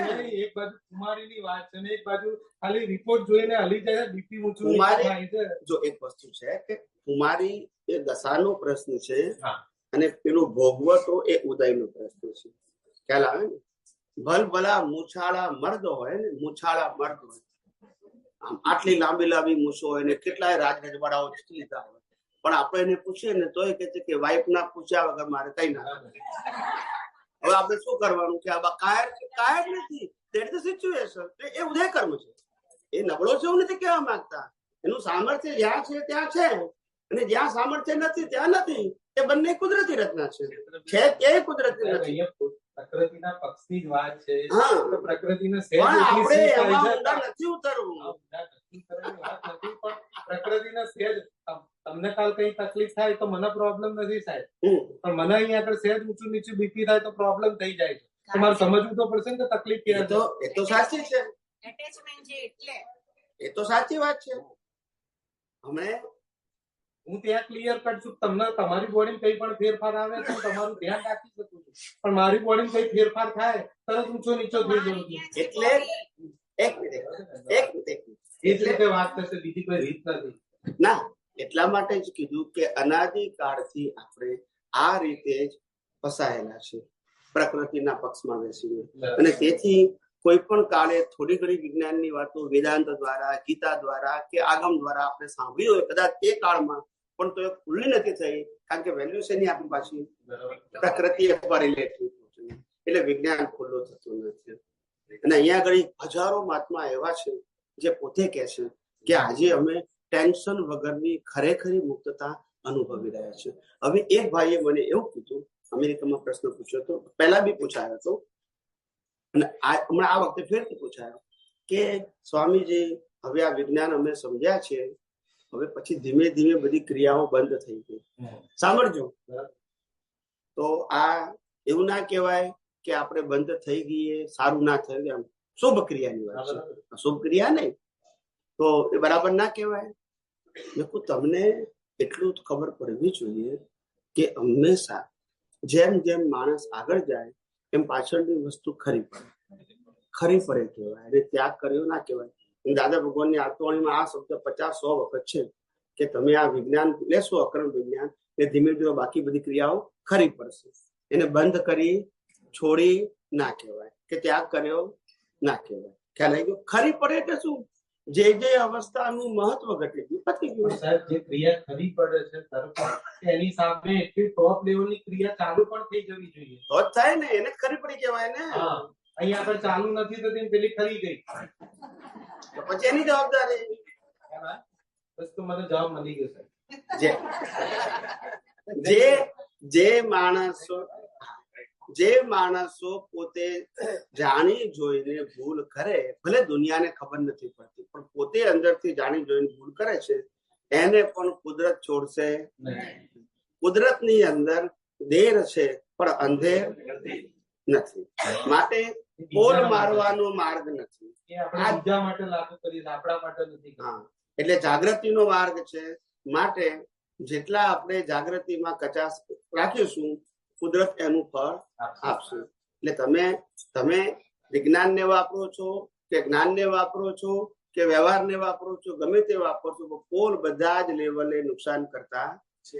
એટલે મારો પ્રશ્ન એ હતો કે તમે સેપરેશનને જેટલો ભાર દઈને વાત કરી રહ્યા છો, એના સામે પરિણામ પણ એવું મળી જાય, એના માટેના મારા પ્રશ્નો હતા. એટલે મને રિઝલ્ટ સ્વરૂપે ખબર પડે કે આ પરિણામ સેપરેશનમાં અમે એવું કીધું, સેપરેશનના માર્ગમાં કહું છું, ક્રિયાના માર્ગમાં નહીં, સેપરેશન માર્ગમાં એવું કીધું કે જ્ઞાની ભગવંતો હાઈ લેવલે પહોંચે, હજુ અજ્ઞાન શૂન્ય થયું નથી. અને અજ્ઞાન 1-2% બાકી રહ્યું છે. કેટલું?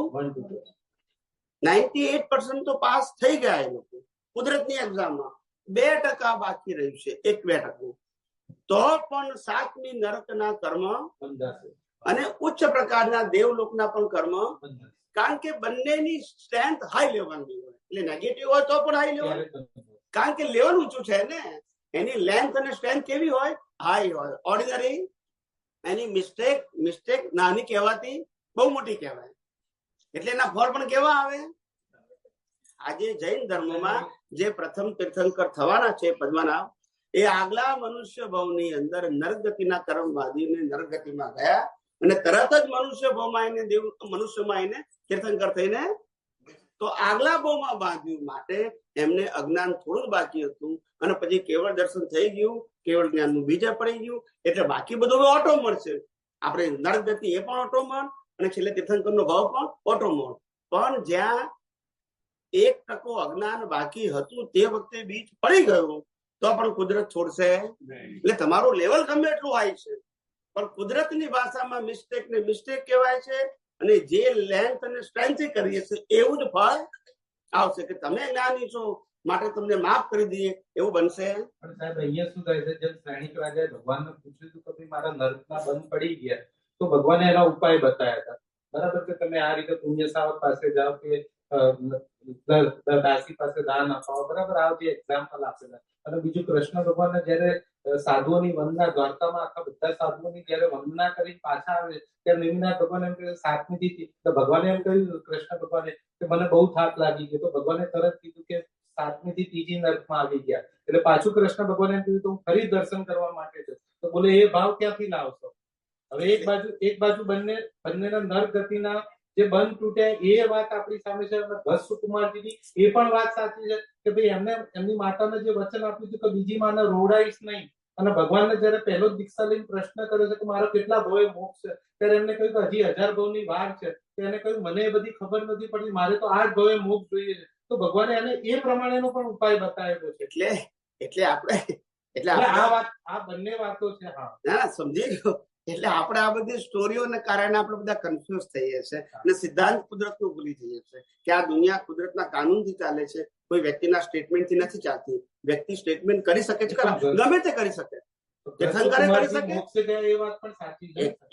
ગયા એ સાચી છે, પેલા નર્કમાં ગયા એ બી સાચું છે.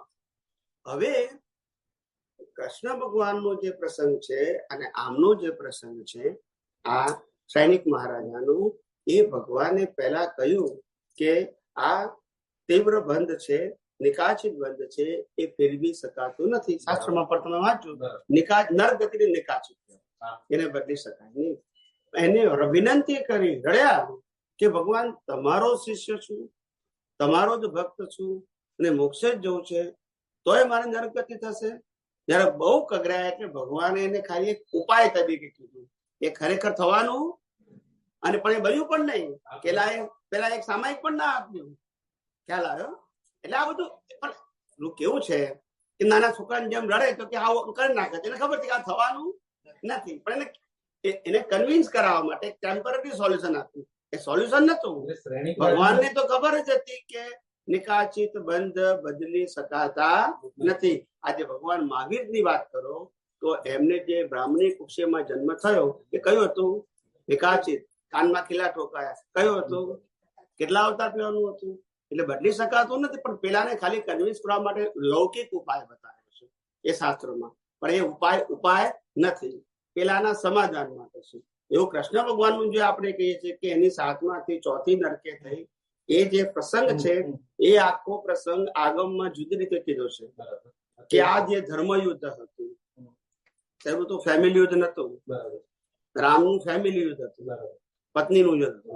કૃષ્ણ ભગવાનનું ધર્મ યુદ્ધ હતું, પોતાના સ્વાર્થ માટે નટાડ્યા, એટલે 7માંથી 4થી થઈ. એવું 63 સલાહ આ તો બીજો મને દેખાતું નથી, પણ મેં જે રેફરન્સ વાંચ્યું છે નાની ઉંમરે આ બધા વિધાંતો આગળ વાંચ્યા છે. પણ પછી આ લોકો સ્ટોરીમાં એટલા માટે જોડ્યું કે ભગવાન બદલી શકે છે એવા એંગલ, જેમ કે ગુરુની આશીર્વાદથી આમ થાય છે, એટલે મારે પોઈન્ટ મૂકવો હોય તો હું શું કહું કે જો પેલા ભાઈ આવ્યા હતા એ બહુ મુશ્કેલી હતી આર્થિક, મેં આશીર્વાદ આપ્યા, એનું કામ થઈ ગયું. એટલે એ રિલેટિવ ટોન કહે છે, પણ આપણે સમજવાનું કારણ કે કુદરતના કાનૂન ક્યારે બદલાશે. પછી કોણ બોલે છે? તીર્થંકર બોલે, ચક્રવર્તી બોલે કે જ્ઞાની બોલે, કોઈ ફેરફાર ના થાય. કુદરતનું કાનૂન યુનિવર્સલ છે ને અપર છે અને બધાને લાગુ પડે છે, માને કે ના માને. એટલે એનાથી નીચે ઉતરશો તો વિજ્ઞાન નહીં સમજાય. આપણે કોઈ પણ વાતને વિજ્ઞાનના એંગલથી જોવી છે. ભલે સ્ટોરી ગમે તે કીધી હોય, સ્ટોરીની અંદર મોટા ભાગના ધર્મગુરુ બધી જ ધાર્મિક વાતો શુભ આશયથી જ કહે છે, શુદ્ધ આશયથી નથી કહેતા. અને આપણે શુદ્ધની વાત કરીએ છીએ, એટલે આટલો ડિફરન્સ તો રહેવાનો જ હવે. એટલે તે લોકો રોંગ નથી, એ લોકો શુભાશુભ માર્ગે છે, એટલે એ રીતે જ વાત કરવી પડે. આજે એમ કહું કે ભાઈ દાદા ભગવાનની આરતી કરવાથી પુણ્ય ના બંધાય, એવું મારાથી બોલાય? ના બોલાય. પણ હું તમને વિજ્ઞાન ના કહું કે આરતી કરનારને કુદરત ના જોવાના તો મોક્ષે જવાશે, અને હું આરતી કરું છું તો પુણ્ય બંધાશે. આરતી કરવાનું કુદરતી રચના જોશો તો ઓર પુણ્યનું. એ તો કહું છું કે તમે આરતી કરનારને કુદરતી રચના જોશો તો મોક્ષે જશો, કર્મ નહીં બંધાય. ને હું આરતી કરું છું તો પુણ્ય બંધાશે. કઈ ખોટું? કુદરતી રચના જોવાથી પુણ્યનું બંધી, પુણ્ય તો બંધાઈ જ રહ્યું છે. એ જુદું છે, એ મોક્ષ માર્ગ માટે લાયક તો એ જ વાત છે ને. ક્રિયા તો ગમે તે રહેશે, તમે કુદરતી રચના તો આમે જોવાના. શુભભાવવાળી પણ જે ક્રિયાઓ થઈ રહી છે એમાં કુદરતી રચના જોશો તો વધારે વિશેષ ફાયદો થશે, એ પણ હકીકત છે. પણ એટલે તો આપણે તો શુભ અશુભ બે માં કીધું છે ને. અશુભ ક્રિયાને પણ કુદરતી રચના જોવાનું જ કીધું છે ને. આપણે શુભ ની ક્યાં, તો અશુભ ને પણ એ કીધું છે. મારામારી કરતો તોય કુદરતી તોય મોક્ષ માર્ગ માટે લાયક. જબરજસ્તી આરતી ઉતારતો તો સ્વામીજીએ કીધું એટલે મેં ચોકડી મારી. પણ એટલે આવું જયારે કોઈ માને ત્યારે એને એવું માનવું જોઈએ કે સ્વામીજી પાસે ક્રિયા કરાવી કે ના કરાવવાનો કંટ્રોલ એમની પાસે છે. આવું બધું એક્સેપ્ટ કરવું પડે. બરાબર છે. બે વાત નહીં એક્સેપ્ટ કરવાની. સગવડી પકડવા માટે તો પછી સગવડી તો જેને જે પકડું, આપણે વાત સિદ્ધાંતિ કરી છે. સગવડિયામાં તો જેને જે કોઈ મહત્વની વાત છે.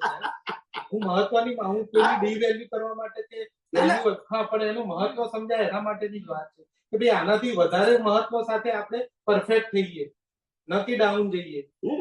એટલે એટલા માટે તો મેં કીધું કે ભાઈ આખો આ વિજ્ઞાનનો માર્ગ આખો એવો છે કે હંમેશા સતત જાગૃતિનો માર્ગ છે. અને જેટલી જાગૃતિ નહીં રહે, માનો કે 2% વિજ્ઞાનની જાગૃતિ રહી ને 98% નહીં રહે તો સામાન્ય વ્યક્તિની જેમ કર્મ બંધાશે, એવું આપણું વિજ્ઞાન કહે છે. એના આપણે ક્યારે ઈફ અને બટ કીધું, આપણે ક્યારે ગોળ ગોળ વાત નથી કરી. આપણે એવું કીધું નથી કે આ વિજ્ઞાન પ્રાપ્ત થયું એટલે 1-2 અવતાર, એવું ક્યારેય નથી બોલ્યું. બોલ્યો જ નથી. કેટલા અવતાર થશે તમારા ઉપર ડિપેન્ડ છે. અજ્ઞાન ઝીરો કરવું આ મારું પ્રિન્સિપલ છે. નોર્મલ માણસ જેમ કહું પછી 98% માટે ફેલ ગયા છો તો નોર્મલ માણસ જેમ તમારે કર્મ ભોગવવા પડશે. પતી ગયું. પછી હાયર લોઅર નો સવાલ નોર્મલ એટલે બધું આવી ગયું. આ બધી વાતો આપણે સિદ્ધાંતમાં સ્ટેપ બાય સ્ટેપ લોકો મિસગાઈડ ન થાય અને વિજ્ઞાનનું મહત્વ સમજે એટલા માટે ડેન્જરસ વાતો પણ આપણે કરેલી છે. ને એના માટે આ પણ દાખલો આપે કે તીર્થંકરમાં પણ 1% અજ્ઞાન છેલ્લા અવતારમાં હશે તો પણ નરગતિના કર્મ બની શકે.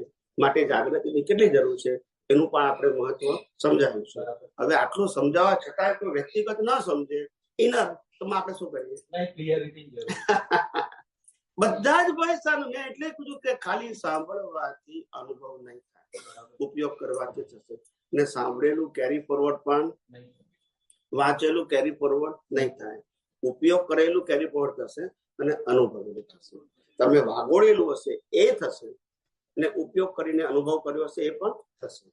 ખાલી સાંભળેલું વાંચેલું આ બધી વાતો આપણે બિલકુલ ક્લિયર કરી છે. ખ્યાલ આવી ગયો? હવે કોઈ ક્લિયર ના સમજે તો આપણે શું કરીએ? એ વ્યક્તિગત વિષય છે. આપણે બધી યુનિવર્સલ ટ્રુથ વાતો અને પબ્લિક લઈ જૂના સત્સંગમાં કહેતા હતા કે 5 વર્ષ 50 વર્ષ જ્ઞાન લીધે થયા પણ કશું કામતા નથી, તો એ સ્થિતિ અહીં પણ લાગુ પડે છે. એટલા માટે આ ક્લિયરિટી હોય. બધે લાગુ પડે. પ્રિન્સિપલ બધે ઠેકાણે સરખો હોય. આ બધી ક્રિયાઓ બધા કરતા જ હોય, કરતા ભાઈ પુણ્ય બાંધે છે. સામે નેગેટિવ ક્રિયાનું પાપ પણ બાંધે છે. પણ આપણે તો અહીંયા એવું કીધું છે કે 1-2% પણ જો તમે પાડશો તો તમારી સ્થિતિ આવી છે, પણ 99% માટે તમે નોર્મલ જ છો. એમાં તમારે પાછું આગલા અવતારમાં પાસ થવું, એમાં કોઈ ઓપ્શન તમારી પાસે ભલે વિજ્ઞાન છે, પણ એ વિજ્ઞાનનો ઉપયોગ તમારે નેક્સ્ટ પગમાં જેટલો કરશો એટલા પાસ થશો. પાછા જ્યાં નહીં કરો તો ફેલ છો, પાછી ફેરતી એક્ઝામ આપવાની. એમ કરતા કરતા તમારી દ્રષ્ટિમાંથી અજ્ઞાન 0 થશે તો પછી ઉપયોગનો પ્રશ્ન નહીં રહે. અને અજ્ઞાન 0 ક્યારે થાય? કે વિજ્ઞાન સંપૂર્ણ, વિજ્ઞાન સિવાયની કોઈ દ્રષ્ટિ રહે નહીં, તો પછી અજ્ઞાન રહે. અજ્ઞાન એટલે રિલેટિવ સત્ય અને વિજ્ઞાન એટલે સનાતન સત્ય. આ બધી જ વાતોની ક્લેરિટી બિલકુલ કરેલી છે આપણે. કોઈ વ્યક્તિગત રીતે કોઈ સમજે ના સમજે, ઓછું સમજે, વધારે સમજે, ઊંધું સમજે, એમનો વ્યક્તિગત વિષય છે. અને છતાંય પણ બધાને પૂછવાનો આપણે અધિકાર આપ્યો છે. આપણે જવાબ આપવા માટેની ખાતરી આપીએ છીએ. એનાથી વધારે શું કરાય આપણાથી? એના માટે પૂછ્યું. Yes yes. જય સચ્ચિદાનંદ. જય સચ્ચિદાનંદ. પ્લીઝ. કેરેક્ટર કોને કહેશું અને સૂક્ષ્મ કેરેક્ટર કોને કહેશું? યસ. સ્થૂળ, સોરી, અહીંથી બંધ કર્યું. સોરી. જય સચ્ચિદાનંદ. અહીંથી બંધ. સ્થૂળ કેરેક્ટર એટલે આ મન વચન કાયાથી વ્યક્ત થાય છે તે. સૂક્ષ્મ કેરેક્ટર દેખાય નહીં, એ ભાવ સત્તા છે. અત્યારે આ જે કેરેક્ટર દેખાય છે એ પરિણામ છે. શું છે? એ આજના પુરુષાર્થનું ફળ નથી. ને અત્યારે જે અંદર ભાવમાં તમારું કેરેક્ટર બીજ રૂપે નાખો છો એનું ફળ નેક્સ્ટ પડતું. કુદરતનો પેલા કાનૂન સમજો. આ બધી બાબતોમાં મેઇન, કારણ કે આપણે છે ને પાયાની ઘણી બધી વાતો સિદ્ધાંતમાં સમજી શક્યા નથી, અને તેથી આ પઝલ થાય છે. બેઝ જોઈએ, વિજ્ઞાનમાં બેઝ જોઈએ. વિજ્ઞાનમાં વ્યૂ પોઈન્ટ નહીં ચાલે. તમને ખ્યાલ છે એક જ ધરતી છે, પણ હું 10 બીજ નાખીશ તો ફળ કેવા આવશે? તો ધરતી તો એક જ છે, પણ બીજ નાખવાની શક્તિ તમારી પાસે છે, ફળ ટ્રાન્સફર કરવાની શક્તિ. એટલે ફળ કોઈ પણ આવે, કોઈ પણ વ્યક્તિને કોઈ પણ પ્રકારનું આવે, પણ ફળ કોણ આપે? આ પ્રિન્સિપલ હોવો જોઈએ. વ્યૂ પોઈન્ટ ના હોવું જોઈએ કે સારું કર્યું તો એનું છે ને ખરાબ કર્યું તો પેલા એવું નહીં. તમે જે બીજનું ફળ લાવવાનું કામ કુદરતનું છે. એની કાઇન્ડ ઓફ આ લો ઓફ નેચર છે. પછી એ મનુષ્ય બીજ નાખે કે ધરતીમાં બીજ નાખે, ખ્યાલ આવ્યો? આ પેલો પ્રિન્સિપલ. બીજો પ્રિન્સિપલ, દરેક વસ્તુમાં હું એટલે સિદ્ધાંતનો ઉપર ભાર મૂકું છું વારંવાર કે સિદ્ધાંત સમજો તો સોલ્યુશન ત્યાં છે, અને સિદ્ધાંત નહીં સમજો તો પઝલ રહેવાનું. હવે એક નાનો એક્ઝામ્પલ એમને પૂછ્યું કે ભાઈ 7મી માંથી 4થી નરકે થઈ ગયું. હવે પ્રિન્સિપલ ના સમજાય, રિલેટિવ સત્યમાં વાતો કરવી ઈઝી છે, કારણ કે ત્યાં કોઈ તમને પૂછનાર, તમે ગમે તે કહી શકો. પણ સનાતન સત્યમાં સિદ્ધાંત આવે છે વચ્ચે કે નિકાચિત કર્મ બદલી શકાતા નથી, લો ઓફ નેચર. હવે પછી આમના બદલાય આમના ના બદલાય તો પ્રિન્સિપલ ખોટો થઈ જાય. એટલે અમારી વાણીમાં પ્રિન્સિપલની ગરણીથી ગરાઈ ન નીકળે. કોણ એક્સેપ્ટ કરે છે અમને પડી નથી. અમારે સિદ્ધાંત કેવો છે, પણ કોનો સિદ્ધાંત? કુદરતનો, કે જે અફર છે, માને કે ન માને તો પણ લાગુ પડે છે. હવે કોઈએ કયા એંગલથી વાત કરી છે એ અમારો વિષય, અને અમે એને ખોટી સાબિત પણ કરવા માંગતા નથી, કારણ કે એનો આશય ખોટું કહેવાનો હોતો નથી. એનો આશય રિલેટિવ સત્યની મહત્તા બતાવવાનો હશે. ખોટો નથી હોતો, ખ્યાલ? એ સિદ્ધાંત નથી બતાવતો પણ રિલેટિવ સત્યનું કે જો એમને પણ પુરુષાર્થ કર્યો તો આવું થઈ શક્યું, એમ તમારે પણ થઈ શકે એવું કહેવા માટે કીધું છે. એટલે એમનો એંગલ ખોટો નથી, એમનો એંગલ કરેક્શન નો છે, આપણો એંગલ સેપરેશન નો છે. એટલે સિદ્ધાંત સેપરેશન માટે છે અને ધર્મ કરેક્શન માટે છે. આ બંને એંગલ જુદા થઈ ગયા. એટલે ધર્મમાં સિદ્ધાંતની વાત કરી, શ્રદ્ધા. અને કોઈ પણ એક્ઝામ્પલ ધર્મની અંદર ધર્મગુરુ તમારા શુભ આશય પ્રમાણે જ આપે છે. એ ભલે પ્રસંગને મરોડી નાખે, પણ મરોડવા પાછળનો આશય શું હોય કે તમે આની શુભ વાતને પકડો. That is angle. એટલે આપણે ખબર પડી જોઈએ કે ધર્મગુરુ કોઈ પણ ધર્મ હોય તો આ એંગલ એમનો હોય, કોઈ પણ વાતો કરતી વખતે. સમજાય છે? અને વિજ્ઞાનમાં હું કોઈ પણ વાત કરું તો શું હશે? સિદ્ધાંત. પછી આ પ્રસંગે જુદું કહું, પેલા પ્રસંગે જુદું, પેલા માટે જુદું, એવું નહીં આવે. યુનિવર્સલ ટ્રુથ લો માં ઇન્ડિવિડ્યુઅલ વાત આવશે નહીં. હા, વ્યક્તિગત વાતો શાસ્ત્રોમાં પ્રવચનકારો દ્વારા અલગ અલગ એંગલથી વ્યક્ત થાય અને થવાની. કારણ કે એ લોકોએ તો ગમે તેમ કહીને રિલેટિવ એંગલને પ્રોજેક્ટ કરવો છે અને એની પાછળનો આશય એવું છે કે લોકો આ ક્રિયા કરવા પ્રેરાય. જેમ કે માફી ના માંગતા હોય આપણે, તો મારે પ્રતિક્રમણનું મહત્વ સમજાવવું હોય તો મારે એવું કેવું પડે કે ભગવાન મહાવીર પણ પ્રતિક્રમણ કરતા હતા, ખ્યાલ આવ્યો? અમારા ધર્મગુરુ પણ કરતા હતા, દાદા ભગવાને કરતા હતા. આ બધું કેવું પડે તો તમે પ્રતિક્રમણનું મહત્વ. So that is a angle. એટલે એ એંગલ પ્રમાણે એ લોકો, કારણ કે એ લોકો જે કરાવવું છે એના માટે કહે છે. પછી એમાં સાચું ખોટું જોવાનું, એનો આશય તમે એને ફોલો કરો એના માટેના બધા સપોર્ટ આપે છે. એટલે એને પછી સનાતન સત્ય સાથે કમ્પેર, એનો એંગલ જ જુદો છે. શું છે? તમે કોઈ પણ રીતે પાપ ન કરો અને પાપ થાય તો પ્રાયશ્ચિત કરો અને પ્રાયશ્ચિત થી બદલી શકાય છે, આવું હું સપોર્ટ ના કરું તો તમે કરો જ નહીં. એટલે મારે દાખલા બધા એવા જ આપવા પડે. કદાચ એવું ના બન્યું હોય તો દાખલા તેવા આપવા જ પડે, તો જ તમને સપોર્ટ મળે ને. ખ્યાલ આવ્યો? એટલે ધર્મગુરુઓ એની રીતે કરેક્ટ છે અને એ જે લેવલની વાત કરે છે એ લેવલ પ્રમાણે એ જ વાત હોય, બીજી વાત ના હોય. ખ્યાલ આવ્યો? એટલે એ વિજ્ઞાનની વાતોમાં એ આખું પેકેજ નથી આવતું. એટલા માટે અમારે કહેવું પડ્યું અમારા વ્યવહાર જીવનમાં કે ભાઈ અમે આજે અમને ઘણા બધા લોકો હવે તો જ્ઞાન વિધિ બધા આપતા થઈ ગયા. પેલા બધા વાંધા બચકાને વિરોધ હતા, હવે બધા ઉડી ગયા. એનીવે આ બધા સમયની કમાલ છે, બીજું કશું નથી. એમાં સિદ્ધાંત કશું આવતું નથી. જે સિદ્ધાંત તમે ના પડે એ સિદ્ધાંતનું તમે ખંડન કરો. પણ આવું બધું રિલેટિવ સિસ્ટમમાં ચાલે. આપણા માટે કુદરતી રચના છે. આપણે સાચું નથી કેવું, ખોટું નથી કેવું, કુદરતી. એટલે સબ્જેક્ટ શું થઈ ગયો? પૂરો થઈ ગયો. પણ પ્રશ્ન એ થાય છે કે આવા રિલેટિવ સત્યની અંદર થતા વ્યવહારોમાં આપણે વિજ્ઞાન થકી ઊંડા ઉતરવાની જરૂર નથી. કારણ કે કરેક્શન એ આપણો સબ્જેક્ટ નથી, સાચું ખોટું એ આપણો વિષય નથી. આપણો વિષય કે જે કરે છે એ કુદરતી ઘટના છે, પતી ગયું. એને બીજા કોઈ ઓપિનિયનની જરૂર નથી. ઓપિનિયનની જરૂર, બાકી તમારા માટે સાચું અને સારું છે કે આ અમને આ દર્શન ખુલ્લું થયું તારા સિદ્ધાંતની વાત કરીશું, અમને ના ખુલ્લું થયું તો અમે બી આ જ વાત કરશું. મને પાસે બીજો કોઈ ઓપ્શન જ ના હોય ને. આ સિદ્ધાંતને આધારે અમારે રિલેટિવ, અને તમને ખબર ના પડે કે અમારી જવાબદારી શું આવે.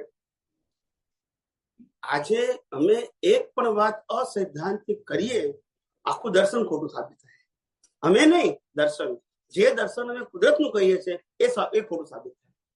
અહીંયા તમે જે નિકાતિત કર્મની વાત કરી, તો નિકાતિત કર્મ પણ સિદ્ધાંતમાં એક અપવાદ પણ એક સિદ્ધાંત છે. આજ કઈ પણ વસ્તુ કઈ પણ બની શકે છે જે અપવાદના લીધે ચેન્જેબલ છે. તો સાતમી નોંધ એટલે નિકાતિત સિવાયના કર્મો છે એ બદલી શકાય છે, એવું શાસ્ત્રમાં જ કહેલું છે. નિકાતિત એટલે સ્ટ્રોંગ, બાકીના બધા માઇલ્ડ છે. માઇલ્ડમાં તમે કરેક્શન કરી શકો છો, પેલામાં નથી કરી શકતા, એમ કીધું છે. આ સિદ્ધાંત જ છે, આ સનાતન સિદ્ધાંત જ છે કે બદલી શકો છો, પણ નિકાતિત નથી બદલાતા. એટલે કોઈ એક્ઝામ્પલ નિકાતિત નો આપે તો એ રિલેટિવ સત્ય કરેક્ટ નથી. પણ વ્યવહારના કઈ પણ પ્રકારના કરેલી ભૂલ, કરતા ભાવે કરેલી ભૂલ, એને તમે કરેક્શન કરી શકો છો. કારણ કે કુદરતનું એક જ કાનૂન છે કે તમે કરેલી ભૂલ છે ને એ ખરેખર ભૂલ નથી, એ પરિણામ છે. પણ તમે કરતા ભાવ કર્યું છે એ ભૂલ છે. હવે કરતા ભાવને શું કરી નાખો છો એટલે ભૂલોડી જાય છે. પેલી ભૂલો તો પ્રગટ આવી ગયો, એ બીજી વખત નહીં આવે. અત્યારે જે કરતા ભાવે કર્યું છે ને એ કરેક્શન કરવાનું છે. એટલે પ્રતિક્રમણ એટલે કરતા ભાવથી પાછો હટવાનું છે, ક્રિયાથી નહીં, પણ એંગલ ક્રિયાનો મૂક્યો છે. એટલા માટે ક્રિયા મૂક્યો છે તમને ખબર પડે કે આ ક્રિયામાં મેં કરતા ભાવ ક્લિયર કરવા માટે વાત કરી છે, અહીં ક્રિયા ઉડી જાય છે. એટલે અહીંયા એ વાત સાચું છે. આપણે બધા અહીંયા બેઠા છે ને, બધા જેટલા પણ બેઠા છે એ બધાને ક્લિયર ખબર છે કે દાદા ભગવાન નતા મળ્યા ને એ પેલા જે ધર્મ ફોલો કરતા હતા હવે નથી કરતા. બરાબર. પણ ત્યાં કોઈને પ્રશ્ન નથી, જો બોલતા નથી ત્યાં નથી પ્રશ્ન, મંદિરમાં નથી જતો હોય પણ ત્યાં કોઈ ના પૂછ્યું દાદા ભગવાન તમને મળ્યા મંદિર જતો નથી, આ મારી ભૂલ નહીં, જો બોલતા નથી. બરાબર. પેલા હું રોજ પૂજા કરતો, નથી કરતો હવે, બ્રાહ્મણ થઈને પણ. કારણ કે એટલા માટે હું કહું છું રિલેટિવ સત્યમાં જશો there are so many puzzles, એનું કોઈ સોલ્યુશન એક જ છે, સનાતન સત્ય. કે જેમાં કોઈ પઝલ આ ઇન્ડિવિડ્યુઅલ ટોકમાં આ જ થવાનું, તમે કોઈને કશું જ ના કહી શકો. અને તમે કહેશો સાહેબ 2-4 પ્રશ્નો મૂકશે, હવે તમે શું કરશો? નહીં, પ્રશ્નનો સવાલ નથી, અહીંયા ઉચ્ચ કોટીના ભાવો જ એની સાથે જેમ હમણાં વાત કરી તમને તો ભાઈ આ વસ્તુ ખરી પડી તો બીજી વસ્તુ પણ મળે છે ને. હા તો તારે એટલે તમને મોક્ષ માર્ગ માટે લાયક અને સહાયક સંજોગો મળે છે. વિજ્ઞાન તમે કીધું કે તીર્થંકર ભગવાનને 82 લાખ વિદ્યાઓ મળે છે, કુદરતી જ મળે ને. હા બરાબર, કુદરતી છે. તો અહીંયા પણ જેમ ડેવલપ પણ તો પરિણામમાં આવે ને, પરિણામમાં આવશે, પણ અહીંયા પરિણામ પણ પ્યોરિટીનું કંઈક તો ઉકેલું નીકળશે ને. પણ જે એ રિઝલ્ટમાં આવે. આજની બીજની પ્યોરિટી જયારે ફળ આવે ને ત્યારે એમાં આવે. તીર્થંકર આગલા અવતારમાં બીજ નાખ્યું ત્યારે ના હોય એની પાસે, પણ તીર્થંકર પદ પરિણામમાં આવ્યું એની સાથે શું થાય, એની શક્તિઓ. અહીંયા હું ધંધો કરું છું તો મારો નફો નુકસાન અહીંયા જોઈએ છે, બરાબર. અહીંયા આગળ આવતા ભાવની વાત આવે છે, મને સેટ નથી થતી, મારે તો અહીંયા રોકડું જોઈએ છે. એ તો એક તકલીફ છે ને, એક તકલીફ છે ને. જયારે જન્મ્યા ત્યારે મા બાપ રોકડા ના મળ્યા, એક્સેપ્ટ જ કર્યા. ભાઈ બેન એક્સેપ્ટ કર્યા, રોકડા ના મળ્યા મરજી પ્રમાણે. કાકા મામા ભાઈ એક્સેપ્ટ કર્યા, રોકડા ના મળ્યા. એક મિનિટ ના, મને ના મળ્યું તો એક્સેપ્ટ કર્યું, રોકડું ના મળ્યું મને, ક્યાં બધું એક્સેપ્ટ કર્યું? ચાલતું જવાબ બોલતા નથી. હવે ત્યાં ચાલે છે ત્યાં તકલીફ છે. એ તો પછી માનવામાં તો હું શું કરું? હવે આખી જિંદગી બધું એક્સેપ્ટ કરે છે પણ છતાં એને એવું લાગે છે કે હું આટલું એક્સેપ્ટ કરું છું. જે ફરજિયાત છે, તમારી પાસે ચોઈસ નથી. શું કરો સાહેબ? કૃષ્ણ ભગવાનનો જન્મ જેલમાં થયો, શું કરે? મા બાપે જેલમાં, કરવું શું હવે? આ પ્રશ્ન સ્ટેટસ નો આવી ગયો. ઓપ્શન છે કઈ? શું કરે શું એમ? વ્યવહારમાં જે પણ જેમ કે તાવ આવે તો દવા લઈને મુખ્ય થઈ જાય, ધંધામાં નફો, એ બધી વાતો બુદ્ધિનું સમાધાન જોઈએ છે. પણ બુદ્ધિનું સમાધાન તું નોકરી અત્યારે પગાર તને આવતા ભાવમાં આપીશ તો થોડી ચાલે છે? ના ચાલે. હા, તો અહીંયા આગળ પણ એ જ વાત મને લાગુ પડે છે. હા, એટલે એ વાત સાચી છે એમની. એ વાત સાચી છે કે ભાઈ નોકરી કરે તો પગાર તો આવતારમાં જ મળવો જોઈએ, અને લગ્ન કરે તો વાઈફ પણ બરાબર છે. પણ એ ખબર નથી પડતી કે આ જે નોકરી કરું છું અને પગાર મળે છે, બંને ભાગ પરિણામ છે. બેમાંથી એક પુરુષાર્થ. લગ્ન કરું છું અને વાઈફ મળે છે એ પણ પરિણામ છે. એનાથી બાળકો આવશે એ પણ પરિણામ છે. આ આખી જન્મથી મોત સુધીની આખી શૃંખલા કઈ છે? પરિણામની છે.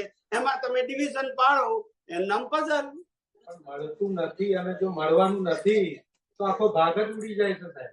ના, મળવાનું નથી એવું નહીં. જે પણ મળવા કામ કરજે, પગાર તને આવતા ભવે આપીશ એટલે કે મૂર્ખ છો. ત્યાં આગળ સ્પષ્ટ છે અને અહીંયા આગળ આવતા ભાવના હવાલાથી કામ ચાલે છે તો બરાબર છે સાહેબ. એટલે કેવી કુદરતી માયાજાળ કેવી છે. આખી જિંદગીમાં જન્મ લેવાનો, મા બાપની સેવા કરવાની, ભાઈ બહેનને હેલ્પ કરવાની, પતિ પત્ની બાળકોને હેલ્પ કરવાની, સત્તા સંપત્તિ ભેગા કરવાના, છેલ્લે પાછું મૂકીને જવાનું. ત્યાં ફરિયાદ જો બોલતા નથી. મૂકીને જવાનું એ મૂર્ખામી નથી. ત્યાં સ્વીકારેલું છે સનાતન સત્ય. ના, ક્યાં સ્વીકાર્યું છે? જ્યાં ચાલતું તો પેલા બોલી ગયો સાહેબ. જ્યાં ચાલે છે એવું લાગે છે ને ત્યાં જ પ્રશ્નો ચાલતું નથી. ત્યાં આપણે એમ કે મારા મા બાપ કેમ મને જ જોઈતા ચાલે. આ ધ્વનિનો જ ઉડાડવાનો છે. એટલે કઉ છું કે રિલેટિવ સત્યનું કોઈ પરમેનન્ટ સોલ્યુશન કોઈ દિવસ ના હોય, વિકલ્પ જ હોય. એક વિકલ્પમાંથી બીજો, બીજામાંથી ત્રીજો, ત્રીજામાંથી ચોથો, અને આખું જગત. અમે વર્ષો પહેલા સચ્ચિદાનંદ સંઘમાં સત્સંગ કરતા હતા, ત્યારે મેં સત્સંગમાં પણ જૂના જેને સાંભળ્યા હશે, કદાચ કેટલાક રેકોર્ડમાં પણ, કારણ કે તમારે બધું રેકોર્ડિંગ નતા કરતા, ત્યારે મેં અનેક વખત કીધું છે કોઈ પણ સામાજિક પ્રશ્નનું સોલ્યુશન રિલેટિવ સત્યથી નહીં આવે. અને કહેશે તો એ ટેમ્પરરી ટ્રુથ છે, એ પરમેનન્ટ સોલ્યુશન. તમને જે સોલ્યુશન આપશે તોય પછી એ ભૂલો તમારી થવાની છે. પણ કોઈ પણ પ્રશ્નનું સમાધાન યુનિવર્સલ ટ્રુથ સમજાશે તો કાયમી આવશે. પછી એ પ્રશ્ન ભલે 100 વખત બનશે, એનો એક પ્રશ્ન 100 વખત બનશે તો તમારી પાસે સમાધાન રહેશે. પેલામાં સમાધાન નહીં રહે, પછી કે સમાધાન મળ્યું છતાંય ભૂલ થઈ ગઈ. આજે તમે જુઓ કે વ્યવહાર જગતની અંદર સામાજિક પ્રશ્નોની જે શૃંખલાઓ જે ચાલે છે, પ્રશ્નોત્તરી રૂપે એકના એક જ પ્રકારના કેટેગરી કહું છું, કેટેગરી એકના એક જ પ્રકારના પ્રશ્નો અનેક વખત વર્ષોથી પૂછાયા જ કરે છે. પૂછનારા પૂછે છે, જવાબના જવાબ આપે છે, કોઈ સોલ્યુશન નથી. પણ પૂછનારને પૂછવાનો સંતોષ થાય છે, જવાબ આપનારને જવાબ આપવાનો સંતોષ થાય છે. રિઝલ્ટ આવે છે કે એને કોઈને પડી નથી પડી. એનું પ્રૂફ છે કે વારંવાર એ જ પ્રકારના પ્રશ્નો પૂછાય છે. વ્યક્તિ બદલાયા કરે છે પણ કેટેગરી તો પ્રશ્ન એ જ છે, કારણ કે એમાં કોઈ સોલ્યુશન નથી હોતું સાહેબ. અને આપણા વિજ્ઞાન એક એવું છે કે જેમાં કીધું કે અવસ્થા માત્ર કુદરતી રચના છે, એમાં બધું સોલ્યુશન છે સાહેબ. ભાઈ ગમે તે અવસ્થા હોય, શા માટે ડિટેલિંગમાં જાઓ છો આપણે? ચલો શોર્ટમાં કહેજો અમને પ્રશ્ન.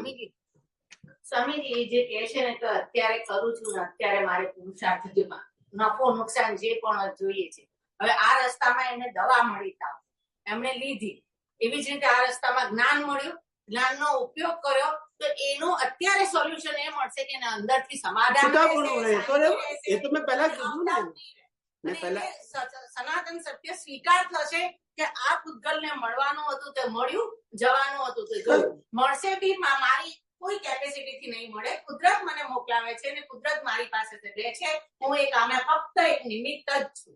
એટલે કીધું ને એટલે આ એમને અત્યારે આ વિજ્ઞાન છે, આ વિજ્ઞાન બદલાય, આવવા જવાનું નહીં બદલાય પણ અંદરની સમાધાન રહેશે. આ વિજ્ઞાનથી ઇન્સ્ટન્ટ બેનિફિટ છે સેપરેશન, એટલે કે અવસ્થાની અસરોથી મોક્ષ. એ પહેલો બેનિફિટ. અને મોક્ષ માર્ગ માટે લાયક અને સહાયકોએ નેક્સ્ટ બર્થમાં. પણ અત્યારે જે બહારના સંજોગો અપ્સ એન્ડ ડાઉન છે, આ વિજ્ઞાનનો ઉપયોગ કરવા તમે શું થઈ ગયા? સેપરેટ થઈ ગયા. ખ્યાલ આવી ગયો? આટલો બેનિફિટ તમને ઇન્સ્ટન્ટ મળે છે, વિજ્ઞાનનો ઉપયોગ કરવાથી ઓન ધ સ્પોટ જ મળે છે. અને પછી મોક્ષ માર્ગ માટે લાયક અને સહાયક સંજોગો. તમે વિચાર કરો કે ભારત વર્ષના ઇતિહાસમાં તમે વિચાર કરો કે પુણ્ય સિવાય સંજોગો નથી મળતા, પાપ પુણ્ય સિવાય. આવું તમે બધાએ જન્મથી સાંભળ્યું છે, સમજદાર થયા, બરાબર છે? હવે લોકોએ પ્રશ્ન પૂછ્યો તો પછી આપણે અહીંયા આગળ પાપ પુણ્યનો પુરુષાર્થ નથી કરતા. આવડજો, વિજ્ઞાનની વાત કરો તો પછી અહીંયા સંજોગો બંધ પડશે, એનું રિઝલ્ટ આવશે, પણ પુણ્ય તો છે નહીં અમારી પાસે. આવો પ્રશ્ન પૂછાયો હતો ભૂતકાળમાં અનેક વખત, બરાબર છે? પણ વિજ્ઞાને જવાબ પણ આપ્યો કે તમે શુદ્ધાત્મા જુઓ છો તો મોક્ષ માર્ગનું પુણ્ય છે, અને પ્રકૃતિ જુઓ છો તો સંસાર માર્ગનું પાપ પુણ્ય છે. તમે કરતા જુઓ છો તો સંસારનું રિઝલ્ટ છે, અકર્તા જુઓ છો તો મોક્ષ માર્ગ માટે સહાયક સંજોગો. આ બધું જ કીધું છે આપણે. એટલે અહીંયા પુણ્ય નથી એવું નથી, પણ પુણ્ય સબ્જેક્ટ ટુ મોક્ષ માર્ગ માટે લાયક ને પેલું સબ્જેક્ટ ટુ સંસાર. આ બધી વાતો ક્લિયર થઈ છે જે દુનિયાની કોઈ ચોપડીઓમાં નથી. કોઈએ કીધી પણ પેલી પુણ્યની વાત કરી છે, આ પુણ્યની વાત કોઈએ નથી.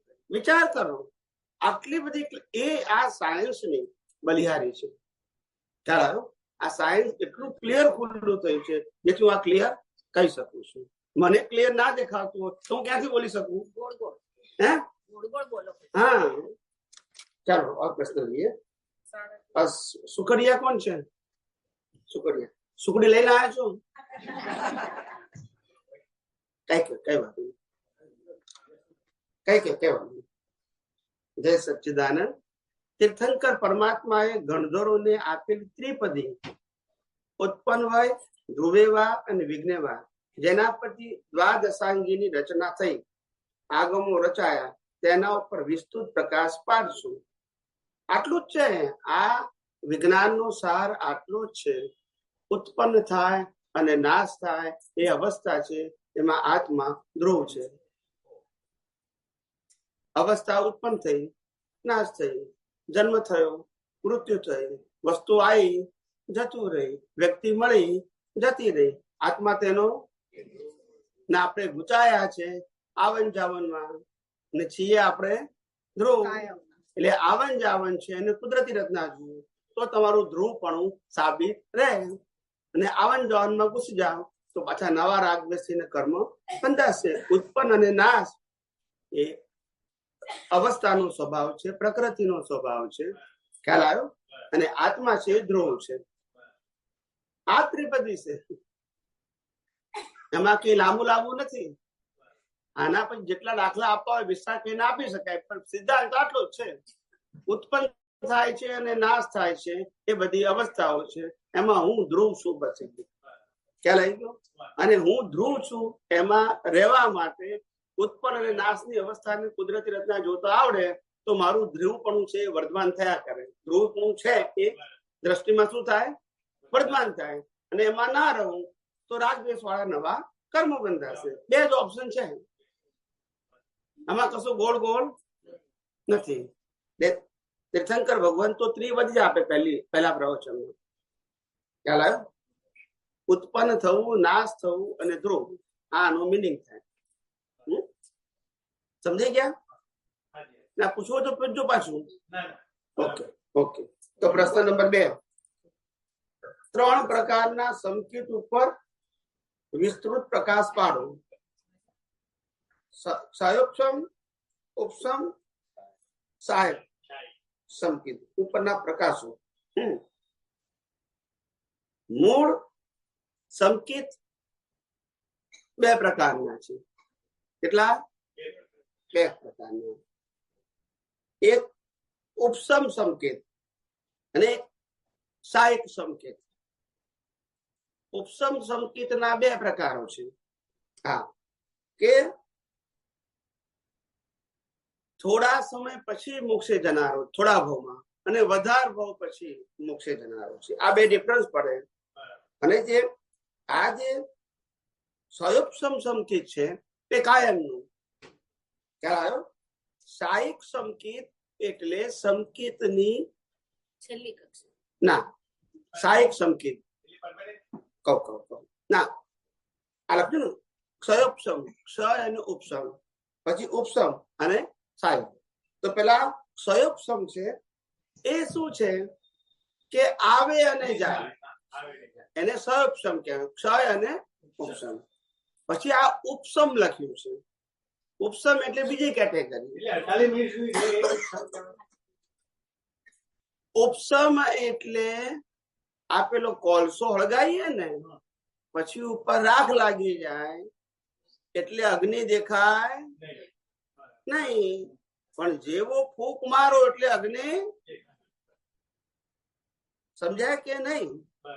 હા, એટલે આપણે આમ સંપૂર્ણ વિતરાગ થઈને બેઠા હોય, કોઈ લાગે કે વિતરાગ જ છે, પણ જેવું કોઈ અક્કલ વગર ના કીધું કે અગ્નિ હળગે,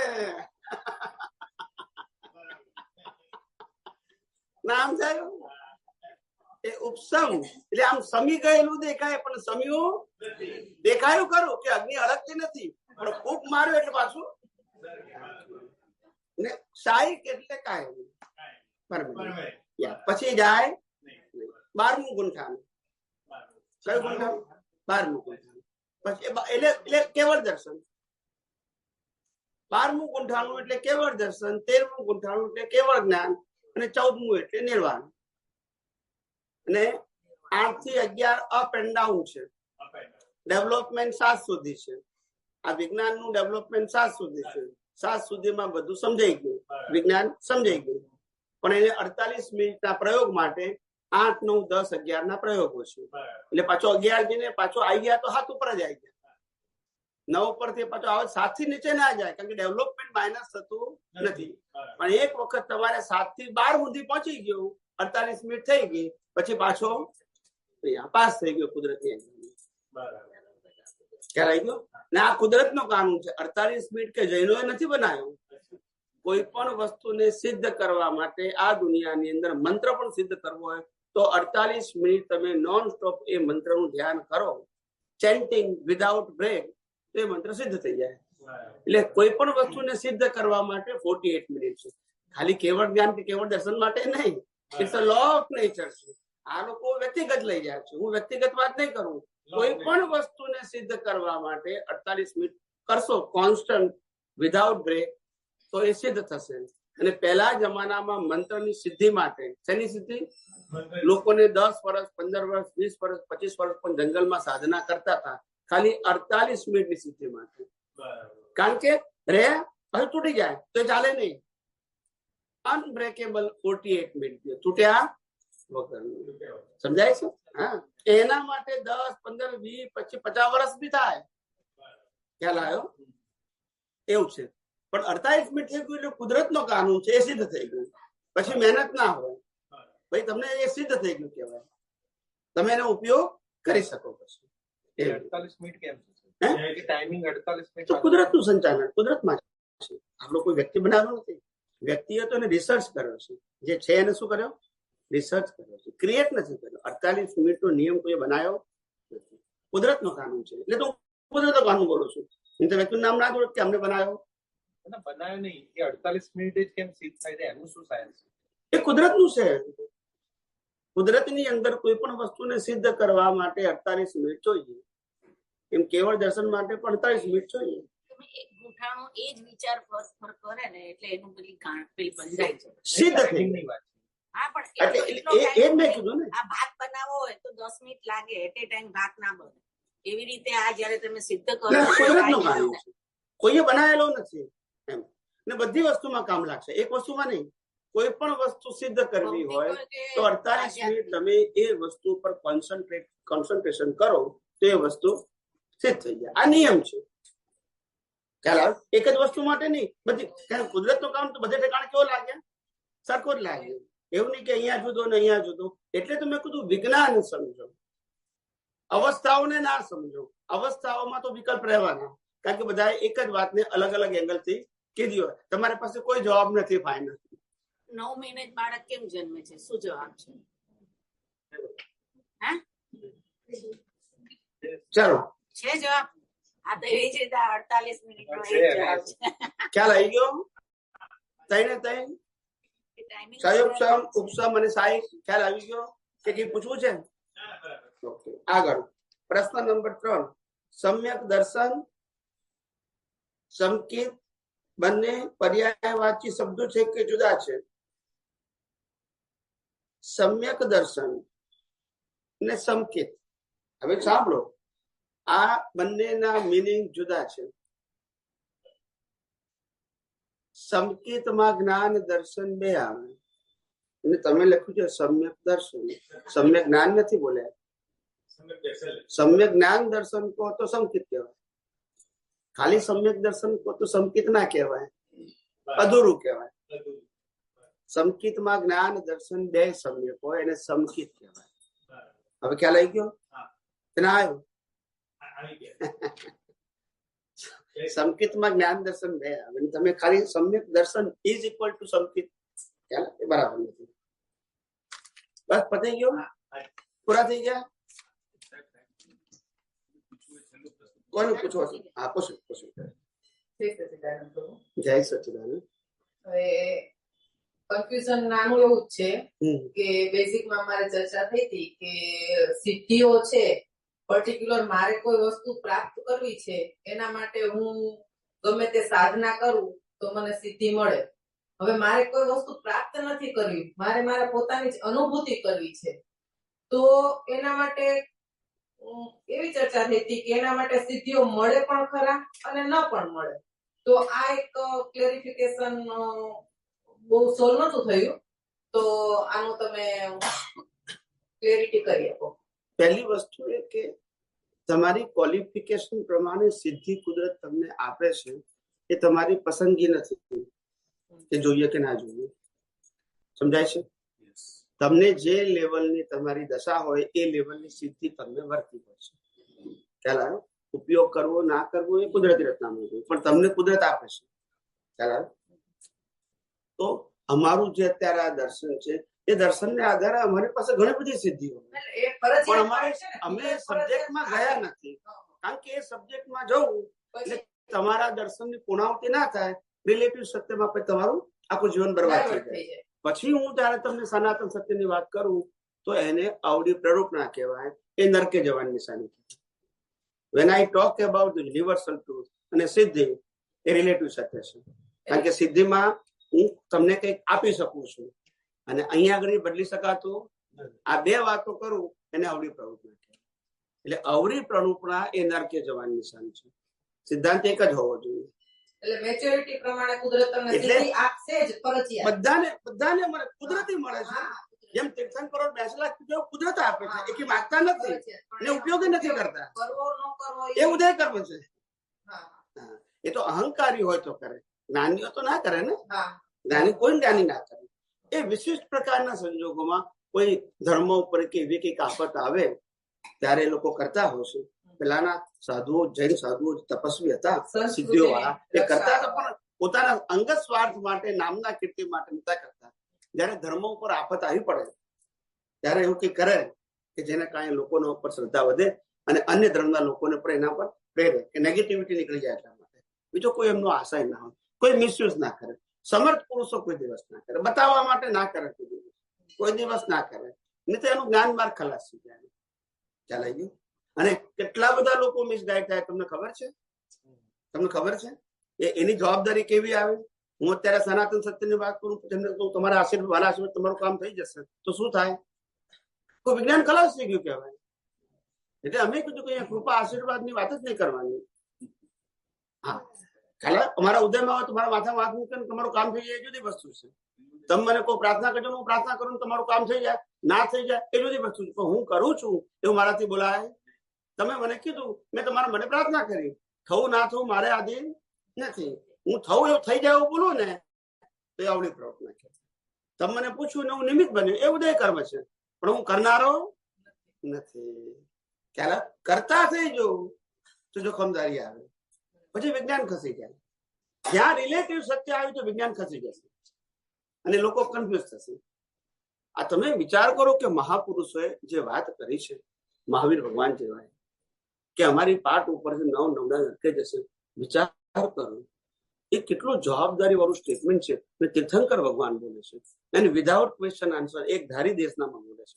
એમાં કોઈ પ્રશ્ન પૂછ્યો નથી. તમે વિચાર કરો, આ ભગવાને ક્યારે કીધું છે કે ભાઈ ચેતજો ભાઈ? ખ્યાલ આવ્યો? તમે સાધુ થયા છો આ વિતરાગ માર્ગે પ્રવર્તાવવા માટે, આ પાપ પુણ્યના માર્ગે પ્રવર્તાવવા માટે નથી તમે લોકો. ખ્યાલ આવ્યો છે? પણ તમે એ પ્રવર્તાવશો અને એને મોક્ષનો માર્ગ કહેશો તો તમારી જવાબદારી છે. તમે આર્ટ્સ ની વાત કરો, કોણ હું આર્ટ્સ ભણાવું છું, વાંધો શું છે? ને કોમર્સ ભણાવતા તો કોમર્સ કોને? પણ આર્ટ્સ ને કોમર્સ સાયન્સ શું કામ કહો છો? તમે નહીં કહો, તમે એમ કહો છો કે હું આર્ટ્સ ભણાવું છું, કોમર્સ વાળો કોમર્સ કહેશે, તો જેને સાયન્સ ભણવું છે ખોરશે કે નહીં ખોડે? પણ તમે કોમર્સ સાયન્સ કહેશો તો જવાબદારી કોની? પછી પ્રશ્ન આવે છે. તમે જે ભણાવો છો એ તમે કહો છો એમાં જવાબદારી, પણ તમે નથી ભણાવતો ને ટાઇટલ આપો છો ત્યાં જવાબદારી. આજે જ્ઞાનીપુર દાદા ભગવાન કેટલા ચોખ્ખા હતા એ ભૂલી ગયા છેલ્લે છે કે અમે ઊંચા પ્રકારનો ક્રમિક માર્ગ આપીને જઈએ છીએ. ભલે આપું તો વિજ્ઞાન, પણ ક્રમિક માર્ગ ભૂલીને ગયા. પણ વિજ્ઞાનની અક્રમિક શરૂઆત ક્યારે થઈ ગઈ? ક્રમિકના ઓપોઝિટમાં થઈ. શરૂઆત ક્યારે થઈ? ઓપોઝિટમાં. છેલ્લે એમને શું કીધું? અમે ઊંચા પ્રકારનું ક્રમિક માર્ગ આપી દઈએ છીએ, કારણ કે વિજ્ઞાન ખુલ્લું. આ કેટલી ક્લેરિટી હતી એમની. હવે પોતાની વાતને પોતે આ રીતે કહેવી એ જેવી તેવી વસ્તુ છે, પણ ના, જ્ઞાની તરીકે જવાબદારતા એ લોકોને ખબર પડવી જોઈએ કે વિજ્ઞાન જે કહેવાનું હતું તે નીકળ્યું નથી, માટે વિજ્ઞાનને ખોળજો જોઈએ. ખ્યાલ આપી દીધું હોય તો પછી ખોળવાનો પ્રશ્ન ના. આ એટલા માટે કીધું. શ્રીમદ રાજચંદ્રજીએ પણ જયારે આત્મસિદ્ધિ લખી ત્યારે આ જ વાત કરી એમને કે આ બધાને ના આપશો. પહેલી લીટીમાં મેં લખ્યું છે કે જે સ્વરૂપ સમજ્યા વિના પામ્યો દુઃખ અનંત, સમજાવ્યું તે પદ નમું શ્રી સદગુરુ. જેને સમજાવ્યું છે એના માટે છે, બાકીના બધા માટે. હવે લોકો ચોપડીમાં સમાન સમજાઈ ગયા તો શું થશે? માટે ના પાડી હતી. અત્યારે ભલે ગમે તે ચાલતું હોય, પણ જ્ઞાનીઓનો આશય બહુ જુદો, એ ગંભીર વ્યક્તિ હોય. તમે જે કરો એ તમારી જવાબદારી છે. એ બે જવાબદાર ના હોય સાહેબ. એને એવું નથી કે લોકોને ના પામે, પણ જેને હજુ સમજાયું નથી એને આપશો એટલે ચોપડી પાછળ શું માનશે કે આપણે. એટલે આ પ્રશ્ન છે એ ઘણી. એટલે ઘણી વખત અમારે પણ તમને કેવું પડે છે કે રિલેટિવ સત્ય અને સનાતન સત્ય બેને ભેગા પુરુષાર્થ તરીકે ના માનશો એ તો વિજ્ઞાન તમને નહીં સમજાય. રિલેટિવ સત્યની ક્રિયા સાથે વિજ્ઞાનને વાંધો નથી, પણ રિલેટિવ સત્યની ક્રિયાને પુરુષાર્થ માનશો અને સેપરેશનને પુરુષાર્થ માનશો તો તમને વિજ્ઞાન બે વસ્તુ ભેગી ના કરશે. ક્રિયાને પરિણામ તરીકે જોશો, પછી ગમે તો શુભ હોય કે અશુભ હોય, અને કુદરતી રચના જોવું એને જ પુરુષાર્થ માનશો તો તમારું વિજ્ઞાન ખુલ્લું થશે. આને પુરુષાર્થ કહેશો, આને પુરુષાર્થ કહેશો, વિજ્ઞાન ખુલ્લું નહીં થાય. તમે પોતે જ સમય કન્ફ્યુઝ થશો. એનીવે પતી ગયું તમારું? સ્વામી બે એનાઉન્સમેન્ટ કરવી. હા કરો. સ્વામીજી, તીર્થંકર અને કેવલીને જે સિદ્ધિ મળે છે એ કોઝની ઇફેક્ટ નથી. શું કીધું? તીર્થંકર અને કેવલીને જે સિદ્ધિઓ મળે છે એ કોઝની ઇફેક્ટ નથી, ક્વોલિટી છે, ક્વોલિટી. એની સાથે જોડાયેલું હોય, ઇનબિલ્ટ હોય. તમને પોસ્ટ આપી એટલે પોસ્ટના સાથે આ ક્વોલિફિકેશનમાં સિદ્ધિ આવી જાય. જેમ તમને વડાપ્રધાનની પોસ્ટ આપે તો એના અંદર પાવર આવી જાય કે ના, કે એના અલગ અલગ આપવા પડે.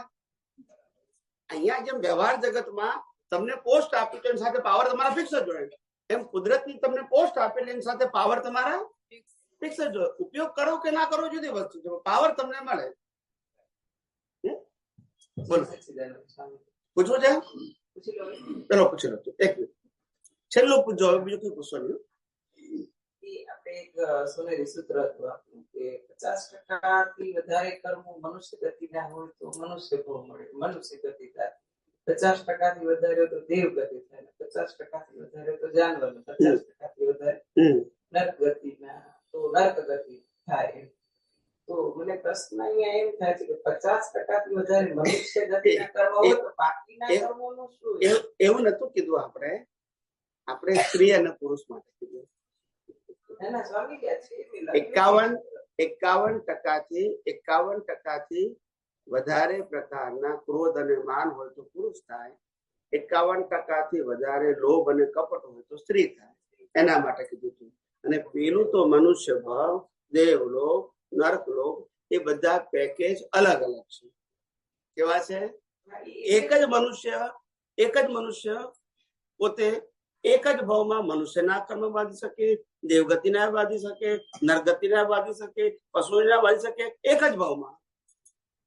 એટલે જ મને પ્રશ્ન થયો સ્વામી. એટલે બધા પેકેજ અલગ અલગ હોય, મિક્સ ના હોય. શું ના હોય? મિક્સ ના હોય.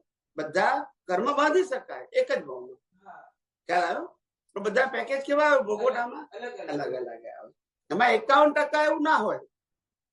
કર્મ જે છે એ કર્મની અંદર જે સ્ત્રી પુરુષમાં હોય એમાં પર્સન્ટેજ હતા, પણ માનવતાવાદી કર્મ હોય તો મનુષ્ય ભાવ, પાશવિક કર્મ હોય તો પશુઓની, રાક્ષસિક પ્રકારની કેટેગરી હોય તો નરગતિ, અને ડિવાઇન કર્મ હોય તો દેવગતિ. આવી રીતે ગતિ મળે અને આખું પેકેજ મળે. ધારો કે દેવલોકમાં જાય તો પછી મિક્સ ના હોય, ડિવાઇન કર્મ જ હોય. નરગતિમાં જાય તો મિક્સ ના હોય, નરગતિના કર્મ જ હોય. સૂત્ર વાંચ્યું હતું સ્વામીજી, આવી રીતનું હતું આખું. તો કદાચ એ મિસઅન્ડરસ્ટેન્ડિંગ હશે, તો મિસઅન્ડરસ્ટેન્ડિંગ હશે. બોલો. જય સચ્ચિદાનંદ. જય સચ્ચિદાનંદ. એક તો પહેલી શિબિર નક્કી થઈ છે લોનાવાલા ખાતે 2, 3, 4 અને 5 જાન્યુઆરી 2026 લોનાવાલા ખાતે સ્વામીજી